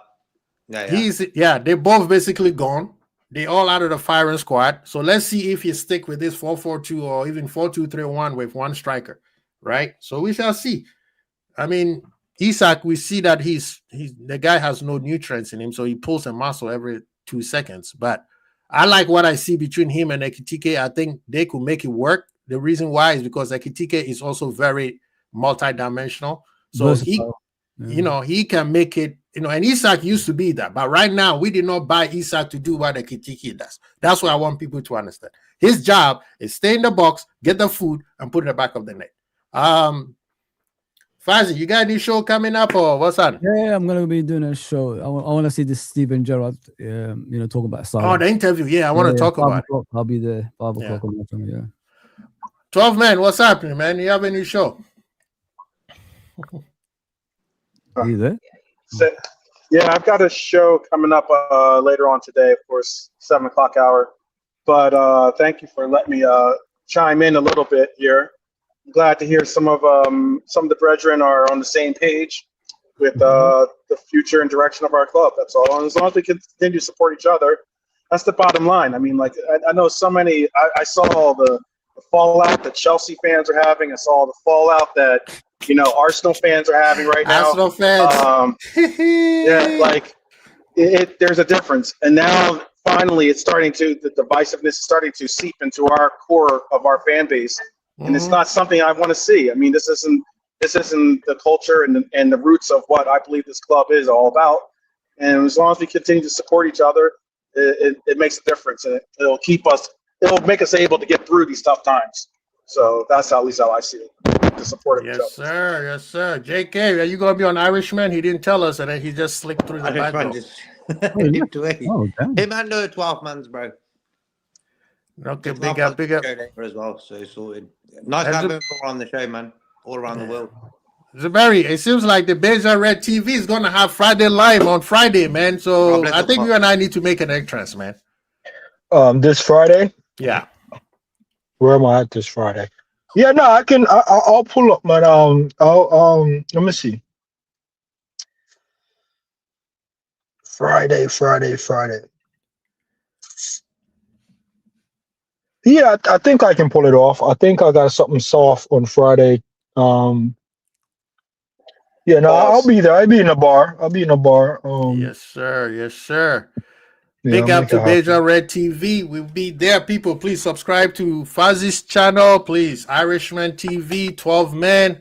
Of course, Zuberi refused to continue doing his channel. He comes in and gives people a little bit to think about, and then he disappears for like 5 years. Criminal, man. Criminal, and I'm saying. No, the thing is, I mean, I can do it. It's just I don't do anything. I guess I would say like. Nah, right now I want to see Fazi versus Zuberi on Zuberi's channel. That's why I need to On see. my channel? Oh, Nah, yeah, man. That's why I want It probably get too spicy. Fuzzy, you do have a Fuzzy, when are you streaming? I'm gonna do the Steven Gerrard one, but I will do panel shows if you wanna come on, bro, on a regular. I'm gonna start doing panel shows like I used to before. So When you say you're doing a Steven Gerrard one, what do you mean by that? You're just reacting to an interview, or he's talking about the Mo Salah thing, innit? They did a full video of it. So I'm gonna what I do is comment on videos. So I'm gonna comment on that video what they're saying about Mo Salah's situation. I'm gonna do a panel show on a regular again. So you're more than welcome, Zubiri, to come on. Oh yeah, I don't mind. It's just it's just the timing with me, and if I can make the time, I usually don't have time. I usually have to steal it from something else. Are you on WhatsApp, Zubiri? Yeah. These have to go on break at work, isn't they? I'll take it from Quasi. Yeah. That's just the whole thing, and then I have so many hobbies that just consume my life, bro. Like, I'll be passing out doing one of my hobbies. Like that's how I go to bed. Wow.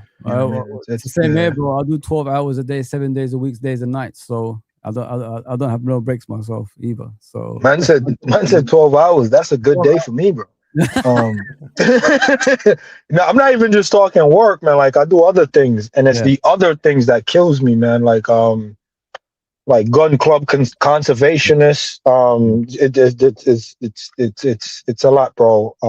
Business advisor, I manage business internationally and locally. There's never enough time in the day.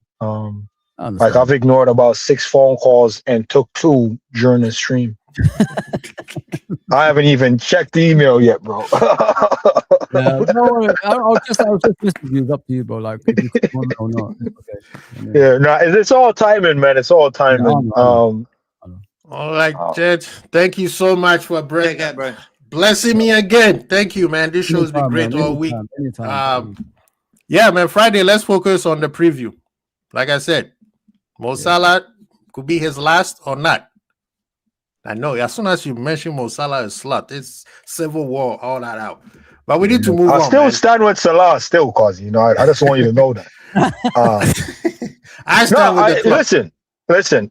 If Salah is gonna be what's the word I'm looking for? Word. If he's gonna be the catalyst for change, or whatever that the core reason for the change, I'm riding that wave, bro. I'm doing that necessary evil thing. You're doing the same thing because when Salah gets the manager out, you will want Salah out. So we do it the other way around. The manager gets Salah out. But that's what I'm trying to say. Like, no, not even that, Quasi. If Salah is the reason why Slot can grow some cojones and grab the team and manage it right. So it's not just Salah get rid of the manager. No, Salah, someone needs to hold him accountable. True. You see what I'm trying to say? We've been doing it all season with no result. Right. Yeah. So if it's come at the detriment for Salah to kick up fuss about the establishment, for the establishment to fix up, I'm with that, bro. Yeah. You see what I'm trying to say? So it's twofold. It's a win-win. He's either going to get sacked and a new man come in, or he's going to fix up. And I'm going to tell you right now, since Salah, we've looked the best we've ever looked. So keep going, Salah. All times. Light that fire.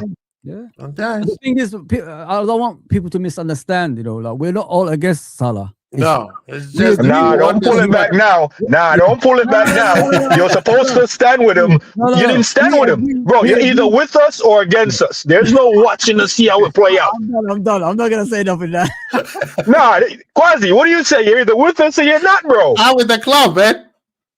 Don't do this. I'm gonna see how it play out. Bro, we're shooting at each other. If you're standing in the middle, you're gonna get shot.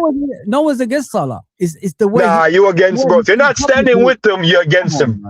You can't say the man said somebody. You could have been that somebody that wants him out. We don't know. So you have to identify yourself. So I'm identify myself. Let him know, Salah, I'm with you. So it's not me you're talking about. I'm with the club. Right? To me, the club was both. So Quasi wants him out. Nah. You can't say that. I've been trying to sell him for 4 years, brother. There you go. About to say. Come on.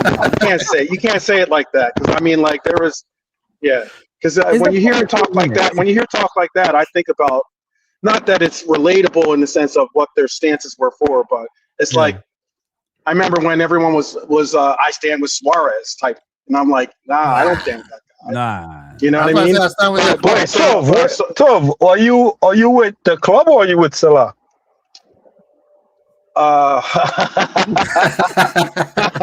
Got him. Am I with the club or I'm with Salah? I'm telling you, I wouldn't mind if both got phased out anyway. I've already told you. Nah, my see, you're doing that fuzzy thing, standing in the middle. Now, standing in the middle. Tov. Saying what did you just? I got you. Man, my microphone's going out. My microphone's going out. Tov, I'm telling you right now. I know you say your mic's going out, but if your light cut off and cut back on, and you see the Undertaker behind you, just know it's because you didn't pick a side. Right, I got you. Thank you so much, Brendan. Peace out, everybody. Peace.